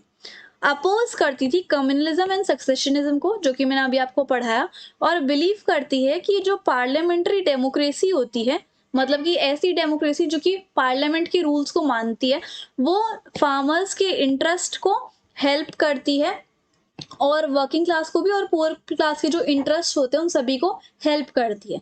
तो ये होता है सीपीआई। अब हम आते हैं सीपीआई एम पे, communist party of India Marxist पे। ठीक है, तो क्या हुआ था, ये कम्युनिस्ट पार्टी ऑफ इंडिया जो थी ना, ये थोड़ा बहुत ब्रोक हो गई थी, टूट गई थी 1964 में। टूटने के बाद ये बन गई सीपीआईएम, है ना। ये बिलीव करती थी मार्क्सिज्म लेनिनिज्म की थ्योरी पर, सपोर्ट करती थी सोशलिज्म, सेक्युलरिज्म और डेमोक्रेसी को, अपोज करती थी इंपीरियलिज्म और कम्युनलिज्म को, और सपोर्ट करती थी फार्मर, लेबरर और इंटेलिजेंसिया। इंटेलिजेंसिया क्या होता है? जो लोग काफी ज्यादा इंटेलिजेंट होते थे, ठीक है, तो उन सबको काफी ज्यादा सपोर्ट करती थी। अब आते हैं नेशनलिस्ट कांग्रेस पार्टी। ये 25 मई 1999 को फॉर्म हुई थी शरद पवार, पीए संगमा और तारिक अनवर के द्वारा, और इन सभी को कांग्रेस पार्टी से निकाल दिया गया था। तब उन्होंने नेशनलिस्ट कांग्रेस पार्टी बनाई थी। ठीक है, एनसीपी मेजर सपोर्ट अभी महाराष्ट्र स्टेट में है, और ये किस चीज को सपोर्ट करती है? Democracy, Gandhi and secularism, equity, social justice और फेडरलिज्म को। ठीक है, तो ये था। एंड एट लास्ट जो इंडियन नेशनल कांग्रेस है वो फाउंड हुई थी 1885 में। इंडिपेंडेंस के बाद जब इंडिया फ्री हो गया तब ये सत्ता में आई थी, और 5 इलेक्शंस जब हुए तब तक कांग्रेस ही जीतती रही और कंट्री की पार में आती रही। तो ये था रीजनल पार्टीज के बारे में, सॉरी ये था नेशनल पार्टीज के बारे में, 7 नेशनल पार्टीज। और अब हम पढ़ेंगे कि रीजनल या फिर स्टेट पार्टी कौन सी होती है। तो इन 7 पार्टीज को छोड़ के, 7 नेशनल पार्टीज को छोड़ के, बाकी सारी जितनी भी parties election commission of India के साथ रजिस्टर हैं, वो सारी पार्टी स्टेट पार्टी या फिर रीजनल पार्टीज कहलाती हैं। ओके, कोलिएशन गवर्नमेंट कौन सी होती है? जब किसी भी पार्टी को अच्छे से मेजोरिटी नहीं मिल पाती इलेक्शन में, तो वो क्या करते हैं, दूसरे किसी कॉमन प्रोग्राम ऑफ डेवलपमेंट के साथ कोलैबोरेट कर लेती है और फिर गवर्नमेंट बनाती हैं, ठीक है। और इंडिया में ऐसी कोलिएशन गवर्नमेंट की जो हिस्ट्री है वो काफ़ी ज़्यादा रही है 1989 से लेकर 2014 तक, ओके। और ये रोल ऑफ क्या है कोलिशन गवर्नमेंट का, क्या रोल है कोलिशन गवर्नमेंट का, कि ये डेमोक्रेसी को स्ट्रेंथन करने में हेल्प करता है। कोलिशन गवर्नमेंट की वजह से इनको हर लेवल पे, चाहे वो लोकल लेवल है, स्टेट लेवल है या फिर सेंट्रल लेवल है, सब लोगों की इनको आवाज़ें सुननी पड़ती है कि किसका क्या मुद्दा है ना। अब हम बात करेंगे अपने लास्ट टॉपिक की, जिसका नाम है कि पॉलिटिकल पार्टीज में भी कुछ चैलेंजेस होते हैं, कुछ चीज़ें हैं जो कि सुधारने के लिए बहुत इंपॉर्टेंट है। जैसे कि इसके अंदर क्या क्या चैलेंजेस है: lack of internal democracy, dynamic succession, growing influence of money and muscle power, lack of meaningful full choice. तो ये कुछ चैलेंजेस है, वो अब हम पढ़ लेते हैं, ओके। तो पहला चैलेंज हम डिस्कस कर लेते हैं, लैक ऑफ इंटरनल डेमोक्रेसी। अब क्या होता है कि जैसे जो पार्टी होती है ना, उसके जो टॉप लीडर्स होते हैं, पावर हमेशा उनके हाथ में रहती है। पॉलिटिकल पार्टी के अंदर कोई मीटिंग नहीं होती, ना ही वो लोग रजिस्टर मेंटेन करके रखते कि उनके मेंबर्स कौन कौन है, कौन कहाँ से आया है, कैसा क्या, मतलब पूरी डिटेल वो नहीं रखते मेंबर्स की। ना ही इलेक्शन करवाते कि अगर कोई टॉप पोजीशन पे है तो हमेशा वही रहेगा, उसकी जगह और कोई बहुत रेयरली आएगा, है ना। ऑर्डिनरी मेंबर जो होते हैं उनको तो कोई इन्फॉर्मेशन ही नहीं होती ताकि वो अपना डिसीजन मेकिंग कर पाए, ऐसा कुछ नहीं होता। और लीडरशिप में अगर डिसएग्रीमेंट हो जाता है तो वो इंसान जो डिसएग्रीमेंट जताता है उसको पार्टी से बाहर कर दिया जाता है। अगला देखो, डायनामिक सक्सेशन, कि जो टॉप लेवल पे जो नेता वगैरह बैठे हैं पार्टी के, वो अपने ही फैमिली के लोगों को या फिर क्लोज फ्रेंड्स को वो सीट दे देते हैं, लेकिन पार्टी के जो दूसरे मेंबर्स हैं उनको तो कोई सवाल ही नहीं उठता, है ना। सो इसलिए टॉप पोजीशन फैमिली मेंबर्स ही कंट्रोल करते हैं। डेमोक्रेसी के लिए ये चीज़ अच्छी नहीं है। और tendency seen all over the world, even in older democracy, ये सब जो है बहुत पुराने टाइम से चलता आ रहा है। Money and muscle power, election के टाइम पर ये जो पावर है ना, ये दिख जाती है कि इतना पैसा ये लोग लगा रहे हैं और क्या पता कहाँ कहाँ से इनको ये पैसा मिल रहा है, ठीक है। तो ऐसा कोई कैंडिडेट जिसके पास भर भर के पैसा हो, वो नॉमिनेट किया जाता है कि भाई तू अगर इलेक्शन में पैसा लगा सकता है तो तू नॉमिनेट हो जाए, इस टाइप से, है ना।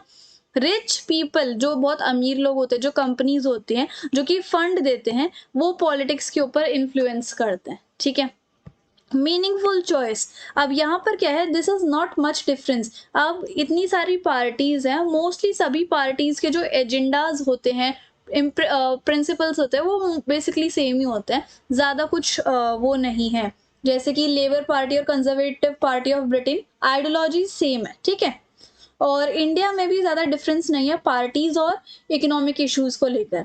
अब हम इन पार्टीज को कैसे सुधार सकते हैं? एक तो anti defection law. Anti defection law क्या होता है कि अगर कोई एमपी या फिर एमएलए एक पार्टी को छोड़ के दूसरी पार्टी में चला जाता है तो उसको पनिश करना चाहिए, उसको एंटी डिफेक्शन लॉ कहते हैं, ठीक है। और अगर मतलब एफिडेविट फाइल कर लेना चाहिए कि जितनी प्रॉपर्टीज हैं मेंबर्स के पास, कोई क्रिमिनल अगर पीछे का रिकॉर्ड है, क्रिमिनल एक्टिविटीज की हुई है, तो उन सब चीज़ों का भी रिकॉर्ड होना चाहिए। और मैंडेटरी ऑर्गेनाइजेशंस होने चाहिए पॉलिटिकल पार्टीज के अंदर, और आपको इनकम टैक्स जो है, आईटी रिटर्न्स वगैरह देने पड़ेंगे।